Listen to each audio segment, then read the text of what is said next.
needs you. And of course, as a man, you analyze and you assess what's going on. But when you start doing stuff like that and you go the tit for tat and the back and forth, mm-mm, no, it's she knows she forgot a wallet. You know she forgot the wallet. Some things you just gotta let just roll right off.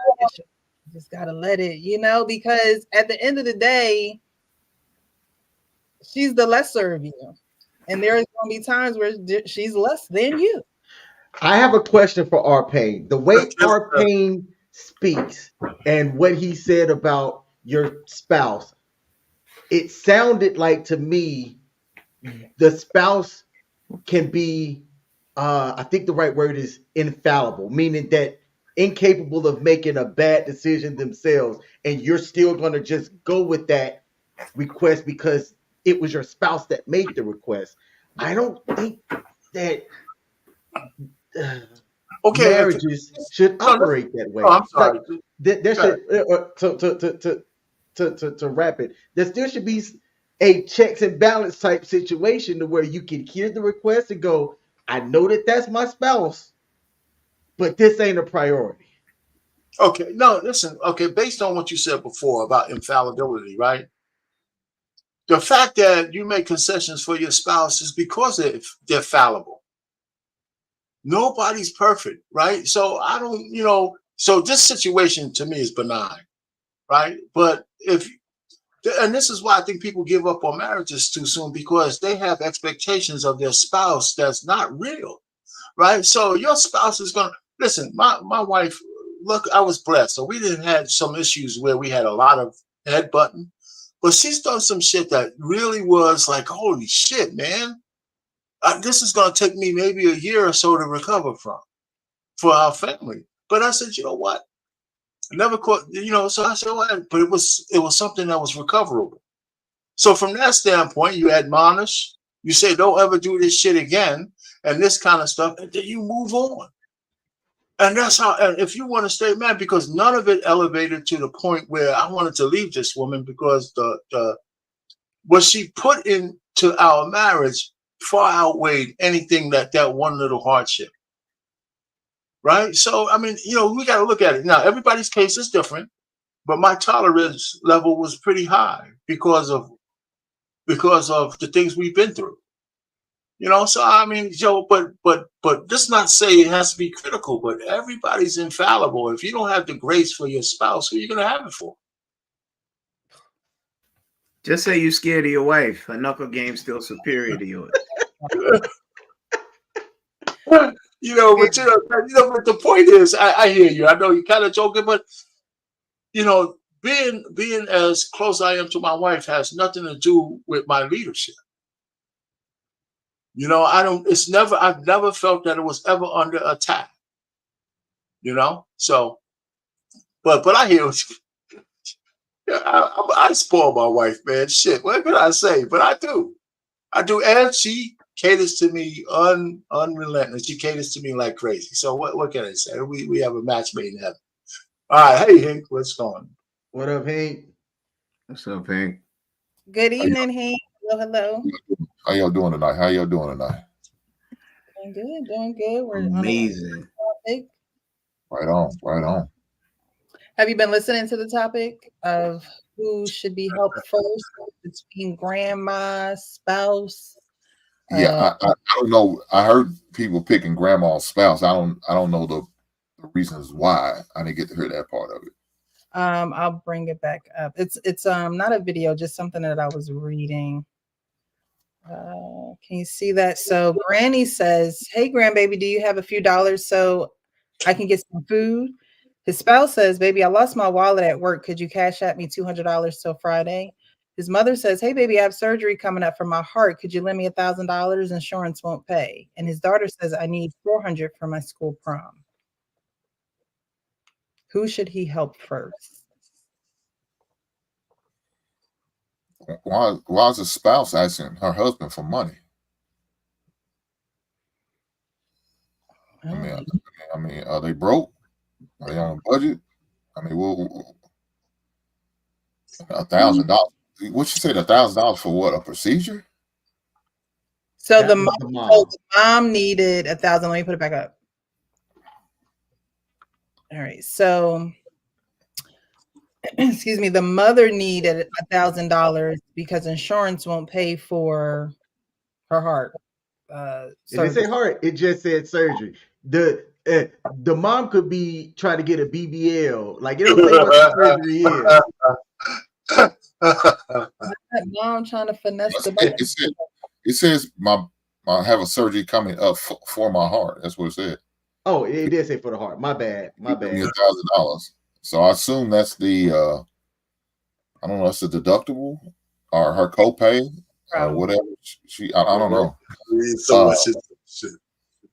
But I don't know why the spouses. Maybe I lost my wallet. You could you cash at me $200? Till Friday. That's what I was like. Nah, here's the other debit card to our Okay. account. Well, I mean, Take I this. guess if like you said, she lost the wallet, so she don't have access. Well, maybe, but she just need to go to the bank. Well, but maybe she don't like she lost wallets for ID and everything's in there. So yeah, okay, I could see that then why she's asking to put some money on the cash app, whatever the case may be, because she don't have access to cards or access to ID, and they gonna probably give her hell trying to go into the bank and say, hey, I need to withdraw, but I ain't got no ID. So okay, I can kind of understand that part. So yeah, my wife's gonna be first priority. Nothing against grandma. But with grandma, we'll have to have a conversation as a family because I'm all about one pot. So when we make that type of investment, we got to talk about it. I don't care if family doesn't make any difference. That's a debt. Yeah. Because I don't expect her to give that $1,000 back. Because if I have to give, she's not gonna give it back. So I got to chalk it up as a loss. Now maybe I can use it as a tax write-off, as a charitable donation to old folks fund. I don't know, but it is what it is. But we're gonna have a conversation about that because it's not gonna be a habit. Come on, grandma, what we doing? We need to get a budget together. I know you're getting that Social Security check and you're on a fixed income, but we're gonna need to get that fixed so this won't keep happening. And if your insurance is not covered, we need to look into getting a better insurance or some type of gap insurance or something for grandmama, so this won't continue to happen. As far as the daughter, baby girl, unless you're in some extracurricular activities, $400 for prom just to go to prom. I don't know what you're getting. Does that include a prom dress and tickets and everything, or is it just just for everything, hair, dress, everything? I mean, it's prom. Okay, well, baby girl, if you're not in no extracurricular activity where playing on sports or academic activity or band or something like that, you can get a part-time job, baby girl. I mean, there's nothing wrong with that. There's nothing wrong with you earning your way. Whether it's babysitting kids or you going to work at Cane's or Chick-fil-A. I heard they both paying good. You can contribute, and I will do a deal. I say, whatever your prom is, me and your mama will pay for half, and you pay the other half. It's called learning responsibility. So that's what I would do in that situation. But I guess was I supposed to pick a side? Okay, well, I guess the side I'm gonna pick is my wife because yeah, she's gonna be first priority because she's in dire need. Your surgery, I'm sure, is scheduled. So unless it's the next day, you can wait. But we're gonna have a conversation, me and my wife, and talk about this. Granny, about to have his procedure. She's asking to borrow $1,000. I don't expect to get it back. So we need to look at this as a loss. If she decides to give it back to her, that's appreciated. But I don't expect it back. And so, are you okay with us doing this? And go from there. All righty. Thank you. Sean, how are you this evening? Are you there? Yes, I'm here. I'm all right. Thank you for asking. What's up, fellas? What up, Sean? What's up, buddy? All righty. Have you been listening to the conversation thus far? I just came in, and when you put me in is what I heard, but I am familiar with question that you're speaking of. I just didn't know the details as far as Granny needed $1,000. Yeah. So Granny needed Granny needed snack money. I'm just kidding. Hey Graham, hey, But that's you what have I think. But and my answer you need immediately, your money. yeah, my answer was immediately Granny, because that's the least the least one, which one would you do first was the question. And it was Granny, because that's the one that I can just go ahead, handle, go get something to eat, Granny. And then the rest of them were a little bit more in depth, as far as my wife's surgery and my daughter. Those two will have to go. My wife is first, and then my daughter's prom second. But Granny wasn't even really a factor. That's why I put her first and just handle her, get her something to eat. She need a little change to eat. Here you go, Granny. That ain't gonna hurt my bank, or hurt our bank. To Hank's point. So I was like, all right, cool. Here, now let's think about the bigger things. But if Granny needed $1,000, that's what I thought it might have been said. Then that's a whole different conversation. Okay, so let's go back a little bit. So Granny needed a few dollars so she could get some food. His spouse lost her wallet, and she asked him if he could cash app her 25 or $200 until Friday, excuse me. His mother is having surgery for her heart, and she asked him to lend her $1,000 because insurance won't pay, and then daughter needed $400 for prom. So it's his mother who needed the $1,000 for heart surgery. His spouse lost her wallet and needs $200 till Friday. So then, with that being said, in that order that you said it, it's still appropriate. Head off, Granny, go get something to eat. Give my wife the $200 to whatchamacallit, till next week. The mother, I'm going to speak to how we can get up this $1,000 to get you for your surgery. Get more details in reference to when you need it, because like he said, it probably isn't something that's sudden. It's probably something that will have time to accumulate. And if she just needed till Friday, I could speak with my wife and we could say, "Hey, mom is in need. What you got on it? This is what I can get, or what I have saved, and then I know it's our savings. Can we do it comfortably?" Is the question that will be answered. And the prom is really the last of my concern. It's like, yo, like Hank just said, you get a job. I understand the importance it is to you, but it's with all of the other factors being your grandmother's surgery, which is really the main thing. uh it's really not as critical as you might make it out to be, regardless of how you feel. So I would be like, all right, how are we going to take care? Matter of fact, go get the job so we can help grandma out, is what I'll be leaning more towards in the prom, if we didn't have it to help grandma out. Okay, so you're saying that you would help grandma first, then mom, or did you change it to mom? No. I said grand. I know what you said. I said, Granny, here's your little chunk, your little change to get something to eat. You're taken care of. Then I'll go to my wife. She need $200 till Friday. Cash app her that immediately. Here you go, baby. And when my wife get home, we're talking about mom, who needs the surgery and who needs the most money, which is the $1,000. And I'm like, all right, yo, how are we gonna get this 1,000? Do we have this 1,000? Whatever the case may be, we're discussing that as a family, and trying to determine how we could be beneficial there. And then the prom is the last of my concerns, because that's one down the line, probably $400. Your prom dress, okay, we'll get that. Let's work on whoever need to go in the hospital. I think that was a mother-in-law or grandma to my daughter. That's who I was talking, grandma. That's, let's go help out Granny to my daughter.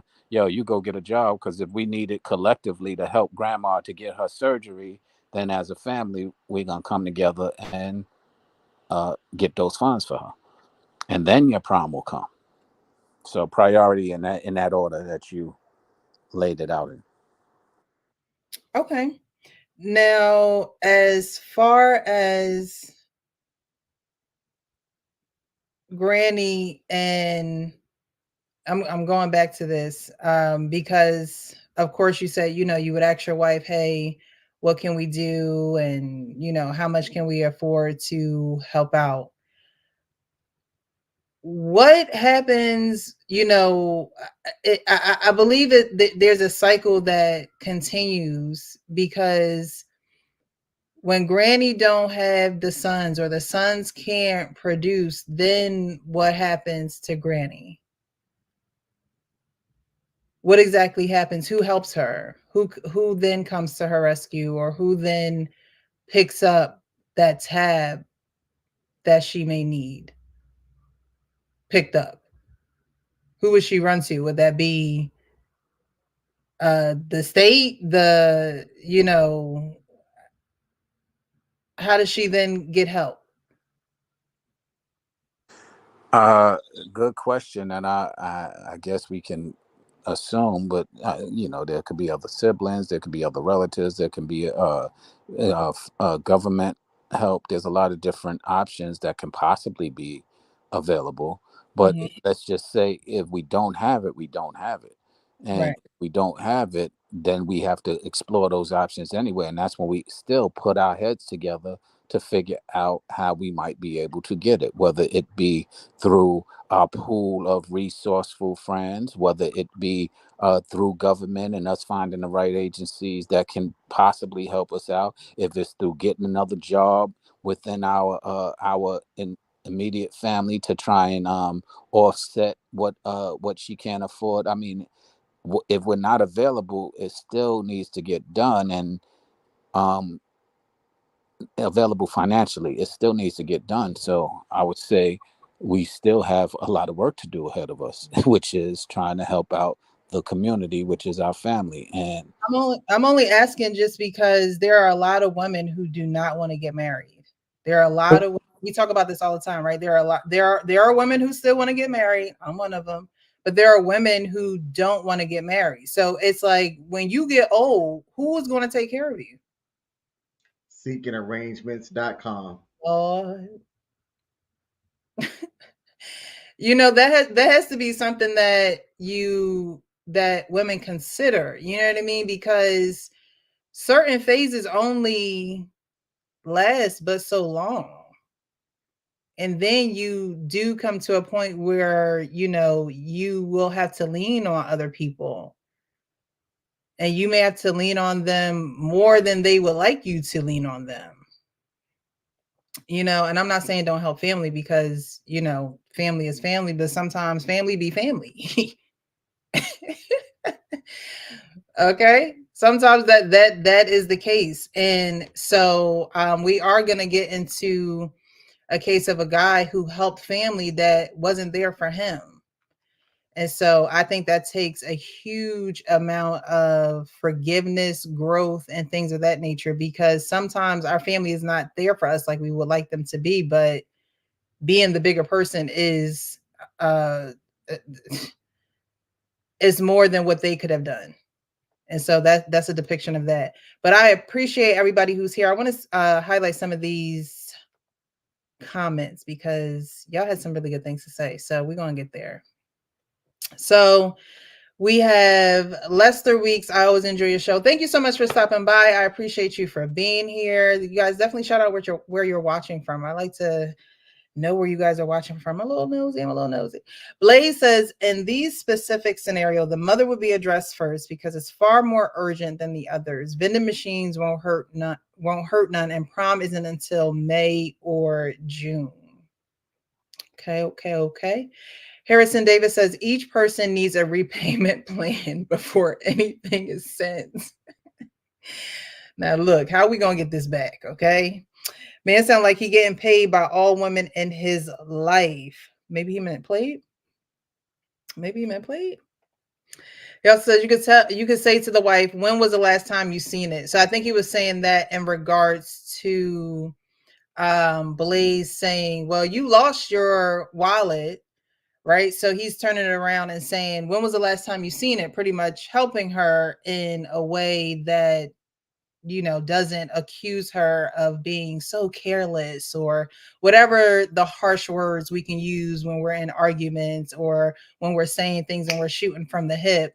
It's okay. When was the last time you seen it?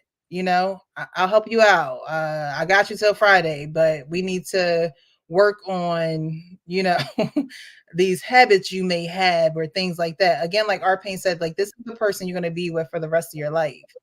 And so the way that you communicate with them and the way that you solve issues, conflict resolution and things like that is important. So that is another way to flip it. When was the last time you seen it? Let's work on this thing together, because I know you're already stressed for losing it. Percy, that's definitely a good point. Because and the one thing you definitely want to address the wife thing first, because she, like you said, she lost her wallet. That could affect you way more than that $1,000 you're gonna cash up to your mama. They could run your credit cards. You know what I'm saying? I don't know the cards you got or whatever the case may be, but that could do a lot more financial damage than that $1,000 I'm a lone mom, a mother-in-law, or whatever the case may be. So, yeah, it's another reason why the wife should be priority. We need to answer questions like, what happened to this wallet? Yeah. What did you report your car stolen, or lost, or whatever the case may be? Did you address that first before this Cash App shit? You know, right. So. Right. And that's, you know, you're going to ask questions with everybody else, but these are things that's help developing y'all bond and what's going on with y'all. You know what I mean? Not to say that the surgery's not important, prom's not important, like those things are important, but they, you know, I was raised in a house where my parents didn't let me and my brother get in the way of their marriage. That was not happening. It was not like, no, it's me and your mom. It just wasn't happening. And we knew that. Like there was no try to pin mom against dad or get in between. Like, no, we knew they was a united front. Okay. They was a united front. So, you know, those are developing tools where it's like, okay, we're going to, like Hank said, there are going to be a host of questions that I'm going to have to ask you because there's a lot of important information in there. And before I can get to anybody else or think about anybody else's safety or anybody else's protection, whatever, I need to make sure our household is okay. And part of that household is in your wallet. So, I think that was definitely important. Hey, thank you. If mom needs money, Dorian says, if mom needs money with heart surgery, first thing hubby should say is, let me talk to my wife first, which is true. Y'all are each other's first line of defense at all times. So, I mean, you can't argue with that. Let's see here. I think I saw some people shouting out where they are from. Chicago in the house, Philly in the house, Memphis is almost in the house, but Olive Branch is here. Okay, Olive Branch is here. Might as well call Olive Branch Memphis. It sniffs it. It's right there. All right, Memphis is in the house. Thank you guys for pulling up. Definitely hit that share button, hit that like button, and subscribe to the channel so you guys know when we go live. Lady Di and I go live on Wednesday evenings at 7-ish. So just show up around 7 and we'll get the party started. But I appreciate you guys for being here. The next video I wanted to come up on is a very simplistic video to the T. But I wanted to bring it up because it is a real life situation. A lot of times, mostly all the time, I bring these situations up is because it's real life. And sometimes some things just make me go, Are you single? Yeah, of course. Okay. I mean, hey, you gotta ask these days. You just never know. So, do you like your steak well done or medium well? Medium well.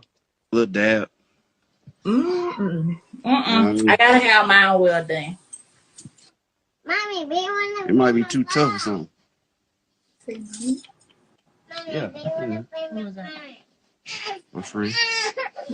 Your friend? Your friend? Yeah, talk about it. Hey, how you doing? I'm good. How are you? Good. You Nice to meet pretty. you.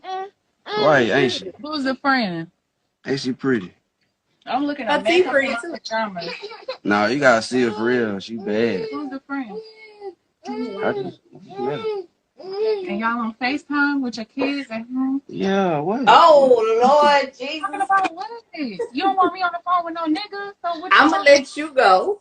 Exactly. Thank you. Appreciate it. Cause who you on the phone with? You want me on the phone sitting up on no video with no nigga. Tell the truth. Man, Tell come the on, truth, man. though. Really? You on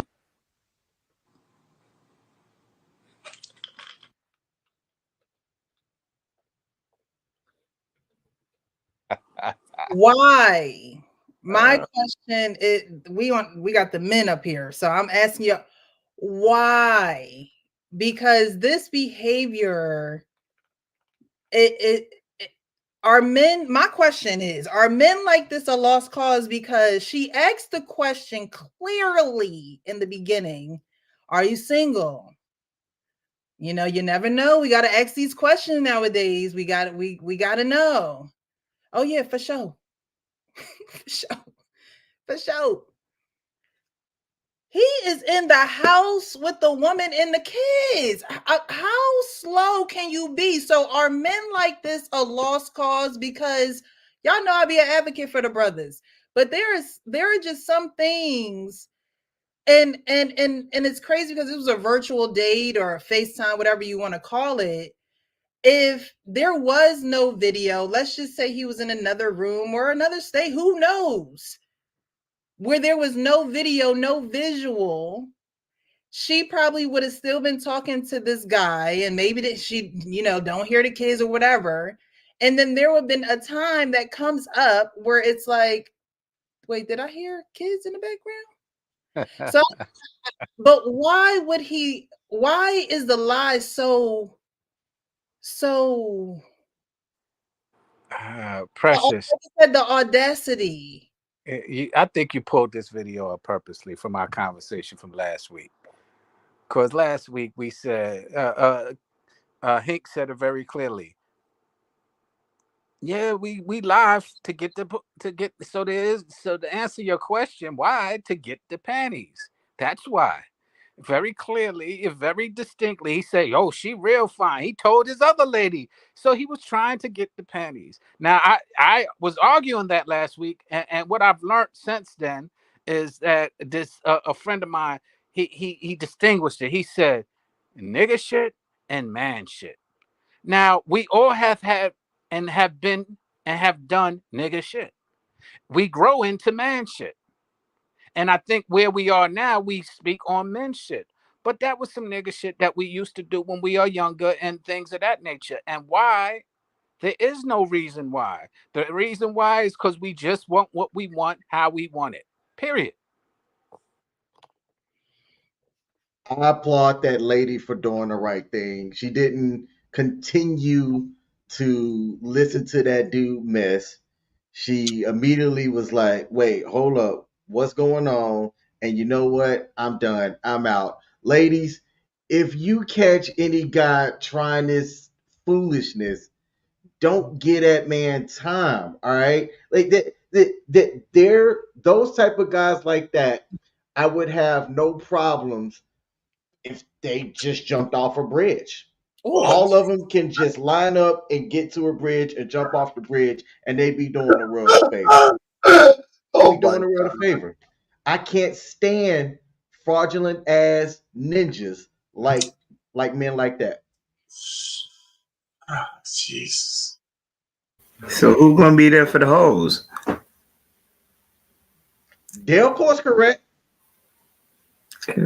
Precious, it's all right. Dale course correct. What was egregious is a norm. You understand? We have too many of those situations prevalent, and that's like hood love, and it's so dysfunctional. It's so out of order. There's no structure, and he's emboldened. If he did that with that lady on FaceTime, you think that's the first time he did that? Your percentages say no. He lacks respect for his children. He lacks respect for his child's mother. He lacks respect for himself. And he wishes to promote. There was something I said before that was challenged regarding Ray Ray and Pookie's many episodes ago. They wish to give you the cancer that they have, and they have no problem, like a bull in the china shop, moving on relationship to relationship, doing the same thing. What sane man brings 2 hefty bags of trash to a woman that's looking for a relationship? Before you do that, I'm not going to go as far as tell someone to jump off a bridge, but like when you're a sex offender, you should be registered in every state when you're a Pookie or a Ray Ray of that sort. As soon as you hit that state line, whoop, whoop, whoop, yeah, you. So is it my turn? Listen, man, I can't believe you guys, man. This guy is no worse than the average chick that goes on Kendra G's show. He's no worse than the average chick that goes on Kendra G's show. That's so true. They can jump too. Wait, hold on for a second. You They know, can jump this too. guy, go ahead, say what you gonna say. Listen, I all was I'm just saying trying to they say- can jump too. well, okay, well, what I'm trying to say is this dude in no way, I mean, listen, Precious had to go down to the archives of hell to find this dude, okay? The average black man doesn't do stuff like this, and he's just showing you how he disrespects the woman he's with and the baby that he has, and to even actually get online with somebody else. I mean, that's Kendra G in reverse all the time. I mean, how many times she got girls on there with 17 kids and the guy's still in the house looking for a date? All I'm just trying to say is, listen, this guy might be ratchet, he might be lowbrow and all that kind of stuff, which he is. But let's not put some blanket indictment on the brothers because of one jerk that we found a video of, even though we know that there's a certain percentage of men just like that. But we don't listen. I'm gonna give one for the guys. I'm giving one for the guys. This guy is no way indicative of how men are. And men who cheat, they cheat, but they're a little bit more stealthy than that. So who put the blanket This in guy's an diapers? aberration. Here I come to save the day. That Yeah. means that Who Yes. put the blanket indictment? I'm standing up for the brothers. Not that guy, but Captain Saver, bro. That's why Captain Saver, bro. are men like this a lost cause? Because you know, yeah, he's a lost cause. right, a- right. I'm literally talking about, you know, that group of men, because some men never grow out of that. Some men don't No, they have don't. I agree. mentors. Some men don't have men who teach them and, you know, build them into better men. And, you know, males are born, but men are made. I agree You know, with that. so, and like I said, is he a lost cause? Because when is he ever going to make up in his mind that he needs to do better for the community, which includes his children? We're not talking about, you know, other people kids. We talk about his kids. No, So then that cycle repeats. If he has a son, now is his son going to turn the other cheek and be like one of these videos that I'm going to show, or is he going to continue to do what his father does? And the daughters, are they going to see a constant, stable man in the house? What that looks like? You know what I mean? So I do. What's to come, and this day and age with social media being what it is. I mean, if you feel that comfortable lying to a woman and you have another woman in the house, I'm not saying that majority of men do it, but I'm saying in this new age of young men, they will lie to you right over a computer screen because they're not experiencing that real life interaction with women, or maybe they just don't know how to interact with women, or maybe they just don't have any examples. But there are young men who play those games and they never grow out of it. I agree with you. And what I'm saying is that all the stuff you say is correct. But when we're on these panels, I have to say that this guy is an absolute aberration. And he's not about lying, but this blatancy, this guy, there's no way path forward for this guy because he's stupid. Mm-hmm. And I have issues with depicting black men as this guy, you know, because people will extrapolate that this is what you can expect from black men who are cheating. And I don't agree with that. I think that this guy was an extreme case, just like the people on Kendra G's show come up and say, I got 6 baby daddies and I want you to be the 7th. And I want you to make 6 figures. You know, so all I'm just trying to say is just, you know, I'm not going to jump in the pool and try to save this guy, but I don't identify with him at all as You part of just the black Pain, experience. our pain. You just did. If you say so, I don't You think so. said it's an aberration. Words mean things. Yeah, he's an You aberration. He's not. really. Yes, he's not the norm. So have Even we with looked men at the who lie to stats? women, even with men who lie to women, in some shape, form, or fashion, don't lie like that. So did we say macro or micro? Because you use certain No, words what that I'm saying key. is, well, we left that for the wide open. I mean, you know, Precious set the table for how she won. What I'm saying is, when you throw a man up there like this, well, you know, I can see a bunch of sisters saying, "Yeah, that's how they act." In the back, Okay. in the chat, yeah, but we all don't act like that. I think people extrapolate shit that they see on YouTube. I do. I mean, the dude in that video is a low quality Derek and Jackson and, because that's and it should be essentially identified to him only. He could have what been a Derek white dude. Jackson He could did have as been a well. Chinese dude. He could have been anybody. But when you put a black skin on them, people extrapolate that to say you could expect that from the typical black man. I don't agree. Because when we have these conversations, the script This is is me being triggered. This is me being triggered. yeah, women and how you feel as though not you, but those who watch, this is the typical woman.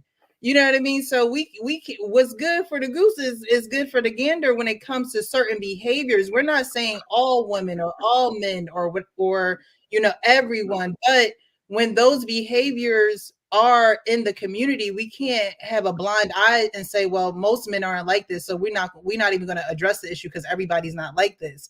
When those are cancers that spread in the community, and the good men don't necessarily want to be around that because they don't want their family affected. They don't want their community, what they have going on in their immediate circle and radius. They don't want it affected. And so they do, go out to the suburbs and things like that. And so this community of a man who does not have integrity, does not have someone to say, hey, look, what you're giving, because we talked about this last Monday about what men give, women are going to multiply, right? And so I can hear what you are saying, Arpain, when you say, oh, well, they're going to look at this video and say, well, all of them are like that. And that's not a truth. It may be, an opinion for some people, but when women multiply, that is what they're going to multiply. So you pointing that out is relevant, but at the same time it doesn't mean that it's a fact. Just like when the men point out that, oh, that's just the typical woman, that doesn't mean all women are like that. It's just like, no, that behavior that she's displaying is spreading, and so the behavior that he is displaying will spread. And it may not be the lie of I'm single, but my baby mama and my kids are here. It could literally be I'm single, but I'm in a relationship, and they may not have kids to show that there was, a definite bond between the two. But there are men who lie about being in relationships. There are men who are not honest when a woman asks him a question. And so it's not necessarily the man, it's the behavior in the man, because the man can be made into a man who has integrity, a man who will respect, a man who does, want to be a productive part of his community. And when I say community, your community starts with you and in your family. And then you spread out, and then you give the gifts, and then you share what you have.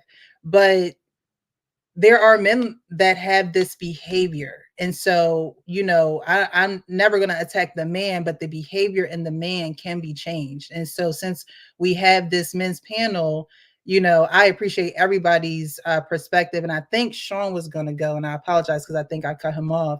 But Arpain, I just wanted to point that out, because I know, we want to, always shine the light on what the good men are doing and how they are showing up in the community. But if we don't, I hate to say it, but you got to kill the cancer. But I'm with you. Like this a lost cause, because so many people, turn that blind eye, or that's not my problem, whatever. It's like, is it a lost cause? Go ahead, Sean. All I was doing was relinquishing my cape of Captain Saver Aho to my Captain Saver bro over there, and so that he can soar through these wild blue yonders, saving these men. But because I mean that's the point that I made last week, and I think we need to. It's not about not holding a woman responsible for when she does things that are similar. It's about, if we're going to call ourselves leaders, taking the leadership and responsibility, not just conveniently. And a lot of times we do it conveniently when it's appropriate and when we feel like it. And I'm like, yo, that's why we fail so often, because we gotta stand on it. If we're gonna be leaders, then we got to change our ways. We got to check men like that. We got to be able to say, yo, that ain't cool. That's some F-boy stuff.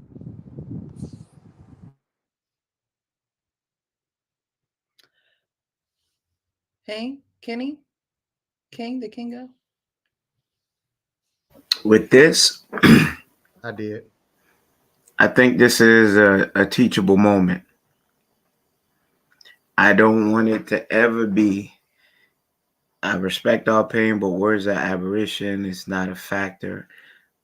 You have girls. There are other people, dads with girls. Good structure, good home family values. You want to be able to teach them the warning signs of what's out there, what to stray from. Keep from evil tongue and evil company. This is cancer. This is prevalent. It may not be on the largest scale, but it is there. You want to be able to arm, say, our sisters, our aunts, our female friends with enough ammunition and knowledge, because a lot of women are like lemmings and they lack certain abilities to read the room, and they could be in a situation where they thought they found something good, and then once you peel it off, it was rotten. This man actually showed to us how he could disrespect his child's mother and his child, act like they're not in the room, bold-faced lie to someone else he wanted to be a vampire to. This has to be taught. We can't use words like aberration. We have a responsibility on this panel. We could joke and laugh, but certain things are very serious until it hits your home. It's in your house. Then you're taking care of kids that were made by decisions that shouldn't have been made. Now I land my plane right there. Look, I know in this situation, this dude ain't got no respect for that woman. None at all. I mean, it shows to do that right there in the same home that she's in with the, look, the kid, there's nothing wrong with that. Single parents gonna date. If you're single, got kids, you're gonna date. That's not an issue. The issue is that you have a whole woman there that she more likely they probably live together, and he's doing all that just right there. If you're gonna do all that, be discreet about it. He's not even trying. That just shows no respect for him. He doesn't care. And then she called him on his bullshit by saying, "Well, you wouldn't like it if I was talking to some other dude." No, he wouldn't. No, he wouldn't. Probably ready to fight her and the dude. So everything about that was bad. But she needs to leave. I'm surprised she was as calm as she was and laughed it off as she was. She probably should have laid hands on him. She probably should throw some of them Al Green hot grits on his ass. Truth be told, he had no respect for your ass at all. At all. That's crazy. So, yeah, she probably need to leave him right there on the spot while he was on there. Oh, okay, so you're doing it. And you know what? And her all this, she should have been packing her goddamn clothes up while he was online enjoying himself, yucking it up. Yeah, she should have been packing her and them kids' clothes and getting up through. He ain't got no respect for you, man. None at all. So Jason Wright, he didn't even flinch when she came in. Who you talking to, my friend? Listen, they ain't together, man. She's just his baby mama, and she's there for the night. You know, whatever. I mean, that kind of respect means that she and her calm demeanor was completely anti-hyena, right? I mean, she seemed like she's seen that before. And it's the only thing she said is, you wouldn't like it if I did it, regardless of our relationship. And she was right. That even if they didn't have a close relationship, he wouldn't want her to disrespect her like that. So she is correct in that manner. But I don't think they're that close. Because most women, especially, I don't want to say especially black women, most women wouldn't accept anything like that. And her reaction kind of gives you insight to how they deal with each other. Because she was calm as a cucumber. Here I come to Listen, the guy's ratchet, okay? What I'm just trying to say, the situation, I mean, this is an extreme case. And listen, I'm gonna say, So, are you single? Brother. Go ahead. Hold on, I'm gonna play it one more time, okay? Because I mean, the first question right off the bat, are you single? What's up? So, are you single? Yeah, of course. I mean, hey, you gotta ask these days. You just never know. So, do you like your steak well done or medium well? Medium well. Little dab. I gotta have mine well done. Mommy, we want to. It might be too tough or something. My bad. I'm free. Your friend? Your friend? Yeah, talk about it. Hey, how you doing? I'm good. How are you? Good, good. You Nice pretty. to meet you. Right, ain't she? Who's the friend? Ain't she pretty? I'm looking. And they gonna say, ain't she pretty? You lie. My bad. On this side now, ain't she pretty? Yo, can I have my cake back, Payne? Give me my cake back. Her teeth pretty too. No, you gotta see it for real. Then got old girl in an uncomfortable conversation, compromising situation. Oh, her teeth pretty. It's like, what do you say? You know? She bad. Who's the friend? I just met her. Poor baby. And y'all on FaceTime with your kids at home? Yeah, what? Oh, Lord Jesus. Talking about what is it? You don't want me on the phone with no nigga? So what I'm gonna let you go. Exactly. Thank you. Appreciate it. Because who you on the phone? Because this ain't the first time, but we gonna get to that, sis. Thank you for dismissing yourself. You want me on the phone sitting up on no video with no nigga? Tell the truth. Man, come on, man. Really? You want Oh my God. I brought the sister there. She was cool as a cucumber. I just received. I just got new information about that. Hey, there wasn't nothing cool about it. She was about to get ratchet. She just cut the camera off. That's why you didn't see it. Well, yeah, but you extrapolated. We didn't see it. That situation's more than just a baby mama. Because when she threw that in his face, talking about, you wouldn't like it if I get a man and how he's ratchet. Come on, man. Don't say that. Don't do that. Yeah, that's more than just a baby mama. She's just baby mama. Yeah, there's some feelings in there, else he wouldn't have gave a shit. If it was just baby on her side, it was feelings on her side. Like I said, you go back more than one. Oh, Payne, did you hear what she said? You wouldn't like it if I was talking to another man. A man who ain't got feelings for wouldn't give a shit who she talking to. In a territory, you could have 1,000 women. I knew a guy had 1,000 girls. He always got mad if one of those girls had somebody else. Oh man, and he wasn't no player. Men are like that. Men don't want nobody else. They can have a harem of women, and they still get mad at one of them just jumping. Oh yes, it is. Boys are like that. He got feelings for. Look her, dog. I had this conversation with my lady this weekend. Okay. He said, "Could you do something without no feelings?" Yeah. I look, back in the day, I moved with no feelings. I would knock a woman down and didn't give a goddamn about how she felt. I agree with that. I didn't care. If she had another man, I didn't care. So I don't know what you talk about. Oh, no, he had a girl. or if did you you was have any? Or were they one and done? Or did you have any kind of, even if you're passing through a lot of honeys, right? There's some honeys you have a relationship with, but you go back and forth maybe 2 or 3 times when it's convenient. You Pain, still okay, don't change your want that. narrative. I wasn't Pain. planning on exposing all my whorish behavior tonight. I'm It's just trying to get out of me. to Hank, okay. you're a new man, Hank. Yeah, I'm Okay. a Let's leave that in the I'm past. a changed man, saved by the blood of the Lamb, baby. Pain. Let's Yes, use your sir. narrative. Let's use your narrative. They Okay. aren't that close.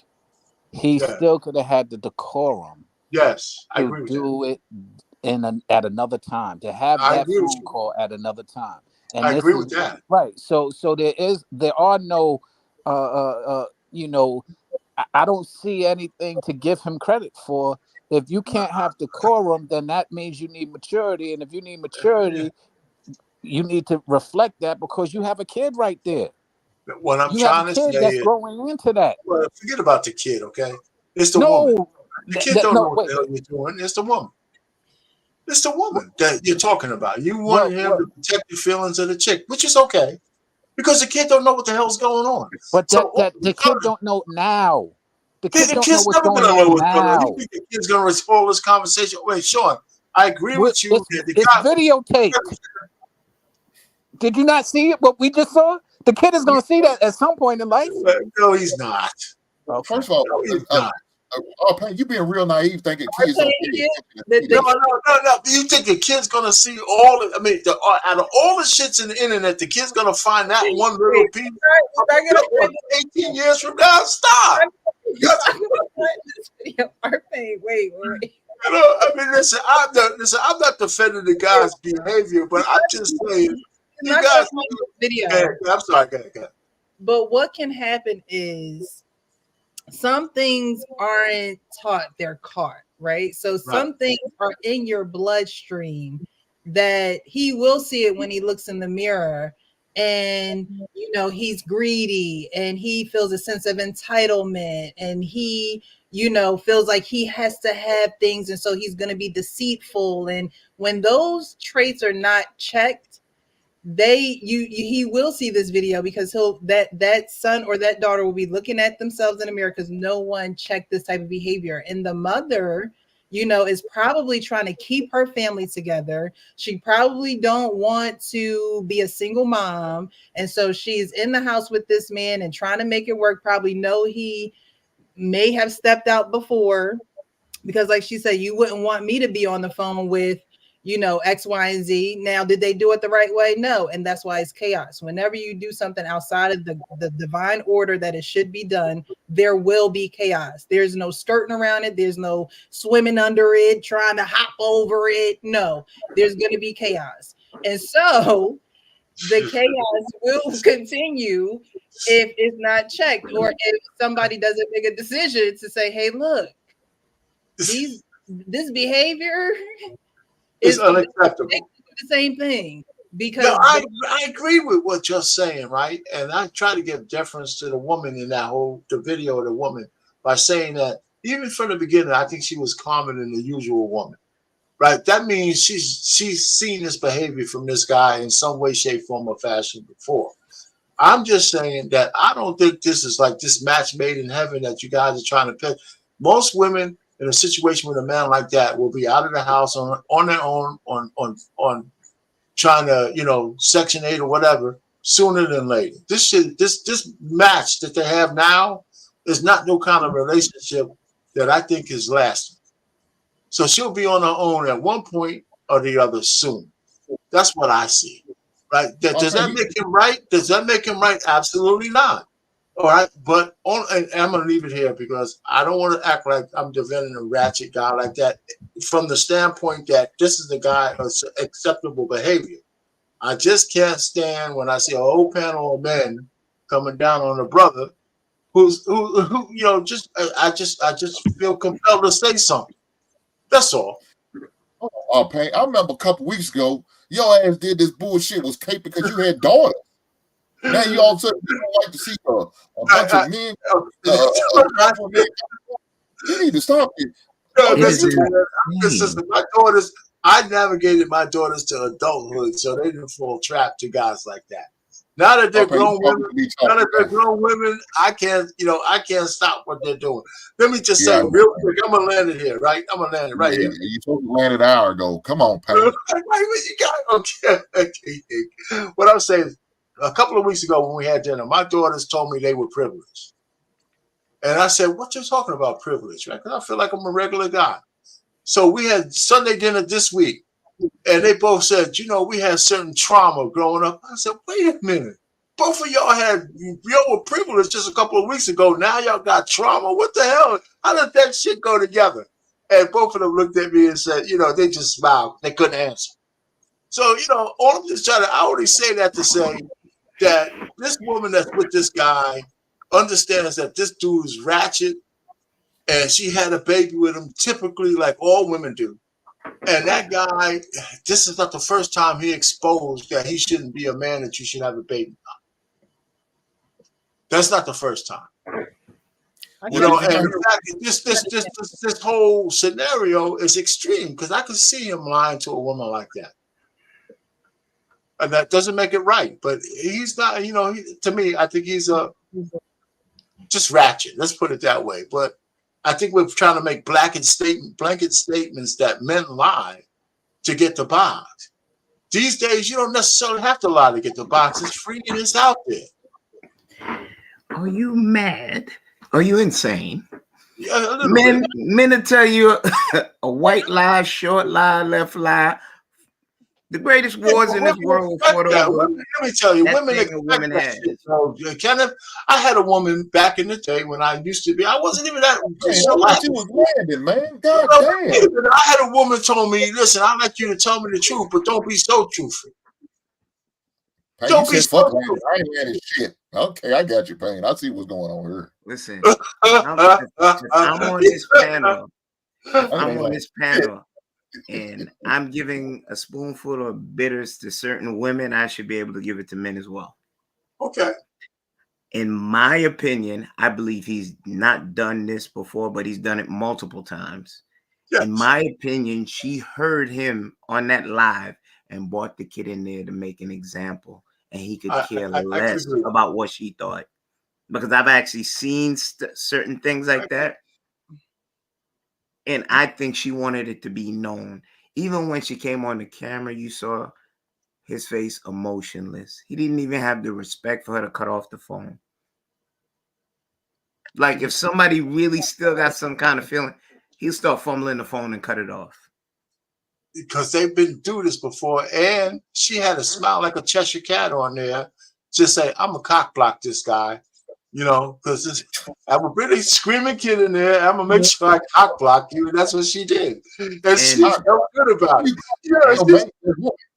And it's your man, how you cock block your man? What the hell? Well, from that other woman, right? God damn, man. You ain't getting laid by this new woman. Okay, you need to stop. You digging yourself way too deep. Then you realize you landed but you want to keep flying like you forever got fuel. Look here, let me talk. Oh man, god damn. Okay, yes, sir. I'm sorry. Shit, God. Listen. Look here, man.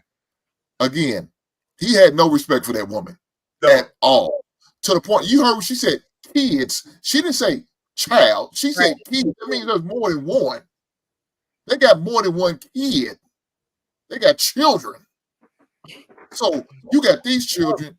You dealing with the baby. More than likely, he's probably staying in her Section 8 house. Probably. He ain't got no place of his own. He's an old dusty dude. And guess what? The woman on this virtual call, she liked them bad boys. So she young minded for dealing with his old weak ass. More than likely. And then come to find out, she chilling. Of course, you didn't see her get ratchet because it was getting to that point. She didn't want to do it on the camera because she knows this can go somewhere other than she wants. She don't want nobody to see her get ratchet and act a fool on that goddamn with that man. She want to do it in private. She not one of those, I want to show off and show myself on video getting ratchet. No. And guess what?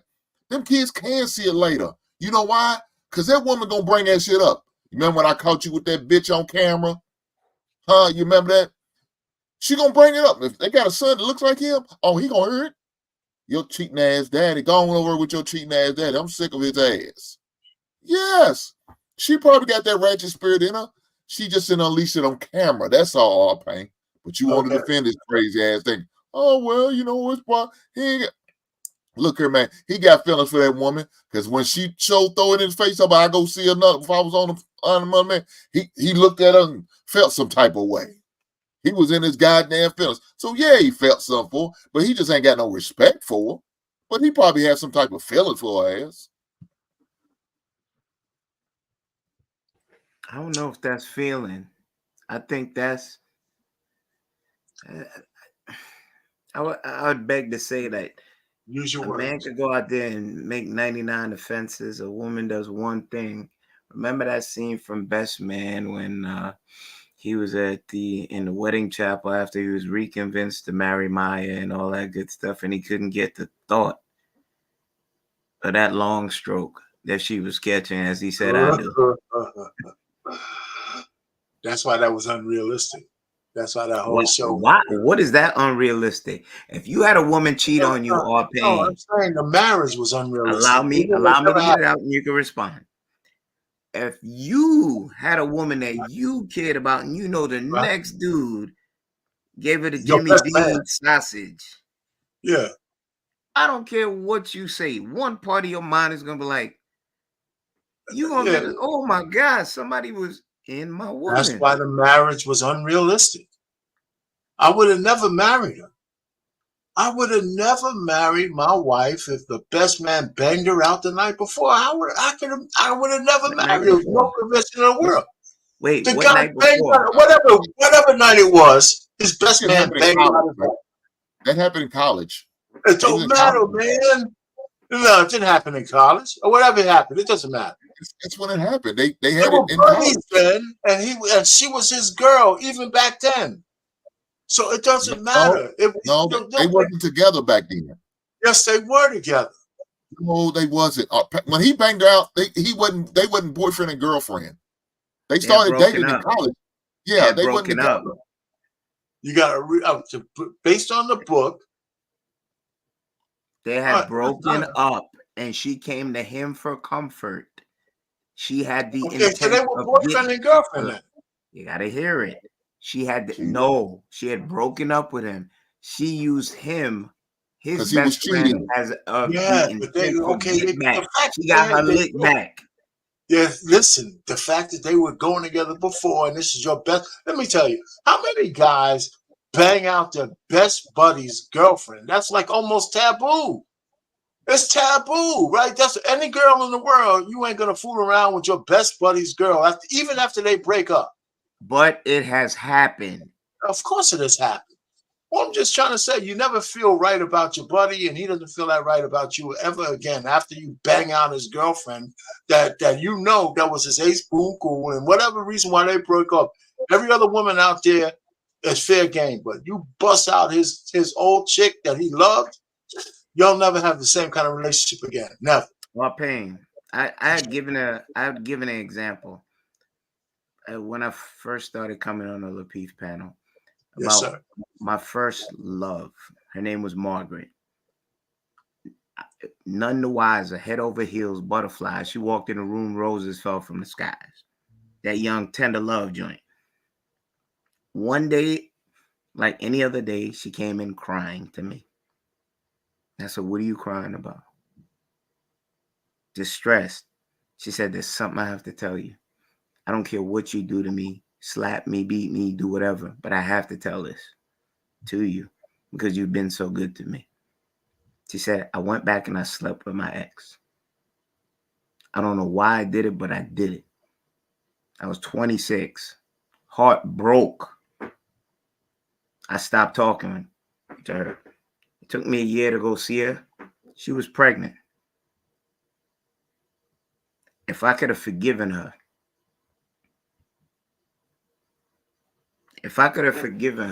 let's use biblical quotes. Faith of Job, strength of Job. That woman would have never cheated on me or did me a foul another day in her life. But I was not strong enough to look past a moment of, she wasn't mine to say a wife, but a moment of poor decision like most men do. But you're here saying that you couldn't forgive and using the best man story for him being the random, not more than random, the consummate cheater, the habitual cheater. And she steps out for her lick back and you can't forgive her. That don't even sound fair. But we're not in a fair world, right? But this goes back to she lost her love, her self-esteem to the point where she's dragging her kids on the phone to keep her child's father off of FaceTime with other women. You championed his cause, but sometimes we gotta stomach some of the stuff that we do to women. And I'm not pandering. No, I'm not gonna call you that. I'm not gonna call you that. This is a case in point. I've known many women that lowered their esteem just to keep something in their life, even if it wasn't good for them. And this is one case. I land right there. Well, let me listen. This is a good conversation because there's another way that scenario with the girl that you should have forgave is that if you forgave her, the triggers that made her go to her ex-boyfriend are still there. So maybe not a year, maybe not 2 years, maybe some other time, she's busting it out for that guy again. So the truth of the matter is women are like, the things that make them fall for guys, the alpha guy that they never can forget, there are women that she can have a whole full life, but that one guy who hit her right, not just by the sex, but who connects with her right, he probably has access to her just out of the clear blue. There's some guys with women where they have access no matter what else she's doing. She'll take that chance. If you put him in the same room, he's knocking it out. Okay, so so all I'm just trying to say is that if you discover a woman who might have a proclivity for a certain man, I had a girlfriend who was a single mother. 5 years after her husband left her, she's still talking about him on a regular basis. So I'm saying, shit, man, this guy could come in no matter what we do together and bang that shit out because she can't get him out of her mind. That's all I thought about. So I said, we can't work. So listen, you guys can take it any way you want, right? And I mean, listen, I don't want to get too personal about my own situation. I mean, because listen, I mean, reflecting on my life based on these YouTube streets with the women, I didn't do that bad. I didn't do that bad, man. Shit, I can fucking write a book. So I mean, listen, all I'm just trying to say is, man, I think that let's move on. I'm sorry that I sound like I'm protecting this guy. He's a loser. He's wrong. But I just wanted to make sure that this guy is not the typical black man. Real quick. You're entitled to your opinion and your POV. Yeah. As for your rebuttal on what I said, is that a rebuttal? I would smoke a bag of what you said. If that woman never told me what she did, I would have never been the wiser. Right. And with growth, 26, I wasn't a man. I just learned how to pee straight. At 26? Was that Arrested Development? What are you talking about? You don't. At 26, you had it all together? Yeah, pretty much. I knew what I wanted to do when I was 24 years old, and earlier. Matter of fact, I knew what I wanted to do when I was in college. Say you're the unicorn. I'm not a unicorn. Okay, hold on. I'll get there real quick. So at most men at 26 got it all together? No, I didn't say that. So that make you an anomaly, right? No, it doesn't make me an anomaly. I'm saying, what I'm saying is that it's not unusual for some of us. I don't know how it was most or not. Maybe the era I came from is maybe a little different. But I knew what I wanted to do when I was in college. That's what I went to school for. I knew what I wanted a career in after I graduated. I knew I wanted to have a wife at some point when I was in my 20s. I knew all of this stuff. That's how I geared my life. You know, so it doesn't make me a unicorn because I was never anybody I considered special. I just thought that's what we did as men. And this whole notion that our brains aren't formed and all this horse shit, if they can send me to die at 18 in Vietnam, fuck you telling me my brain ain't formed. You know, so I'm saying, listen, all I'm just trying to say is that you're a man when you decide that you're responsible for your own life. That could be 18, 19, 20, 21. That's it. Everything else is just constructs, social discussions and shit like that. All right, Payne, do you think you're encouraging yourself? Hey, what? Say that again. Do you think you're encouraging yourself? I'm encouraging myself? Yeah. No, I don't know what that means. I mean, remember now, I'm closer to the end of my life than the beginning. Look at your name. What's under your name? What are you saying? Oh, yeah. Don't encourage idiots. Yeah, that's right. That's DEI. That's what it stands for. Don't encourage idiots. So, yeah, sometimes I could probably be an idiot, but intelligent. I think that sometimes, that's why I like having this panel. And I must say, a lot of people enjoy this panel. And I believe it's because of the different personalities, the different perspectives. I mean, we got a baby boomer, we got some millennials, we mix it up. Everybody has a different perspective. But what I was going to say to what Arpain said, he said something that was really profound about certain things being constructs in our society, right? So a man is a man when he decides to be a man. And what you said was you knew what you wanted. I think that that's the issue with men that are in videos like that. You don't know what you want. You're teeter-tottering, you're hot, you're cold, you're not picking a side, you're not, really handling your responsibility to the best of your ability. You're giving your bare minimum. You're not being respectful. You're not really producing in your community. And so things around you really aren't going to thrive because you are the source of what's going on in that community. And if you're looking for a woman to do that, then you're really not going to get that far, in my opinion.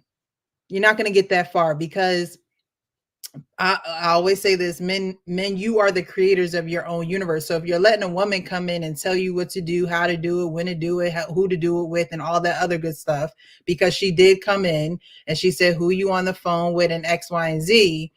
But again, she's telling him what to do, and they're not even married. Like they're not even in a situation where they have exchanged vows and a covenant with each other. So they it's almost like play possession. It's like, oh well, I wouldn't want you to do this. You want well, why neither one of y'all come in? Because there is no foundation. There is no firm foundation with him. And so as long as he continues to, and not only just him, because we got to talk to the women too. What you allow will continue. What you allow will continue. You had one baby with him. You knew how he was. You got another baby with him. You know how it is. When you shut it down, you got to shut it down. I think us as women, we hold the door open, we crack the door. You could come back in. I think this time it ain't. I'm done this time. No, I'm not done. We have to close the door. Women have to close the door. Because if not, what you allow will continue. So if you don't want that in your life, why are you allowing it in your life? If you know what you want, why are you going after things that don't serve what you want? He lied in the first sentence, right? Then he tried to be back on his baby mom side of things. Yeah, she looked good. Yeah, she looked good. And then he is trying to tell the girl on the phone, like, oh no, that's you no, that's it. He's teeter-tottering. He doesn't know what he wants. And so when you know what you want, you're able to close that door and keep it shut. And people gonna be mad about that, but you can't be mad that they're mad. You can't be mad that people are mad about your boundaries. But I said this before, women don't want to hurt. Women don't want to be the one that's, closing the door. And like I said, it looks like she's trying to keep her family together. But women nowadays don't want to get married. But the women back in the day knew that if you wanted some security, then you would marry a man. Because it would be harder after you're married for him to leave. I mean, he could still leave, he could still cheat, he could still do whatever. But now you're bound to him in a certain type of way that makes him accountable. In these ways, this man is not accountable. And yes, he may have a child, but that's still not holding him accountable. That's right. A child is not even doing it. So I wanted to play that to show that, again, these are real life situations. Sometimes we talk about celebrities. Sometimes we, there are some skits that go around social media, but things like that is, real. It's like, all right, I'm on this call about to, she trying to see how you like his steak. She might want to whip it up in the kitchen maybe one time or another. You know, find out what you like because you lying to me. Like blatant lying. And it's hard for women to build that trust. We talk about trust all the time. And I don't know if Sean is still in the comments, but that's one of his biggest things is the trust, right? So it's like, how do you build trust? And no, you shouldn't make the next person suffer for what the last person did. But you also have to reevaluate what you allowed too. You're not supposed to make the next person suffer because you allowed that. You have to hold yourself accountable for that. And so she didn't, or he didn't, he's not holding himself accountable. And it shows because of the circumstances that he's in. All right. So I wanted to change paces a little bit and get to this video because although this man didn't have a father, the story flipped for him, and eventually he started taking care of his absent father who wasn't there for him. I took care of my pops until he passed. Settled all his debts, defended him, everything, and I still to this day never understood. How could you walk away from somebody who looks just like you, yo? Like, just the idea of walking away from my son and my kids. Just the idea does something to me. Like that I don't think it's nothing that my mom could have did that was that fucking impactful to me to even think about. That my dad, did you fucking look at me when you left? Did you think about me? Yo, dude, what is your fucking deal that you could, yo, man. And I took care of this man. Took care of him, loved him to no end. Cause I'm like, yo, I'm gonna be your pops. No trip, I'll be your pops. I'll show you how this shit supposed to go.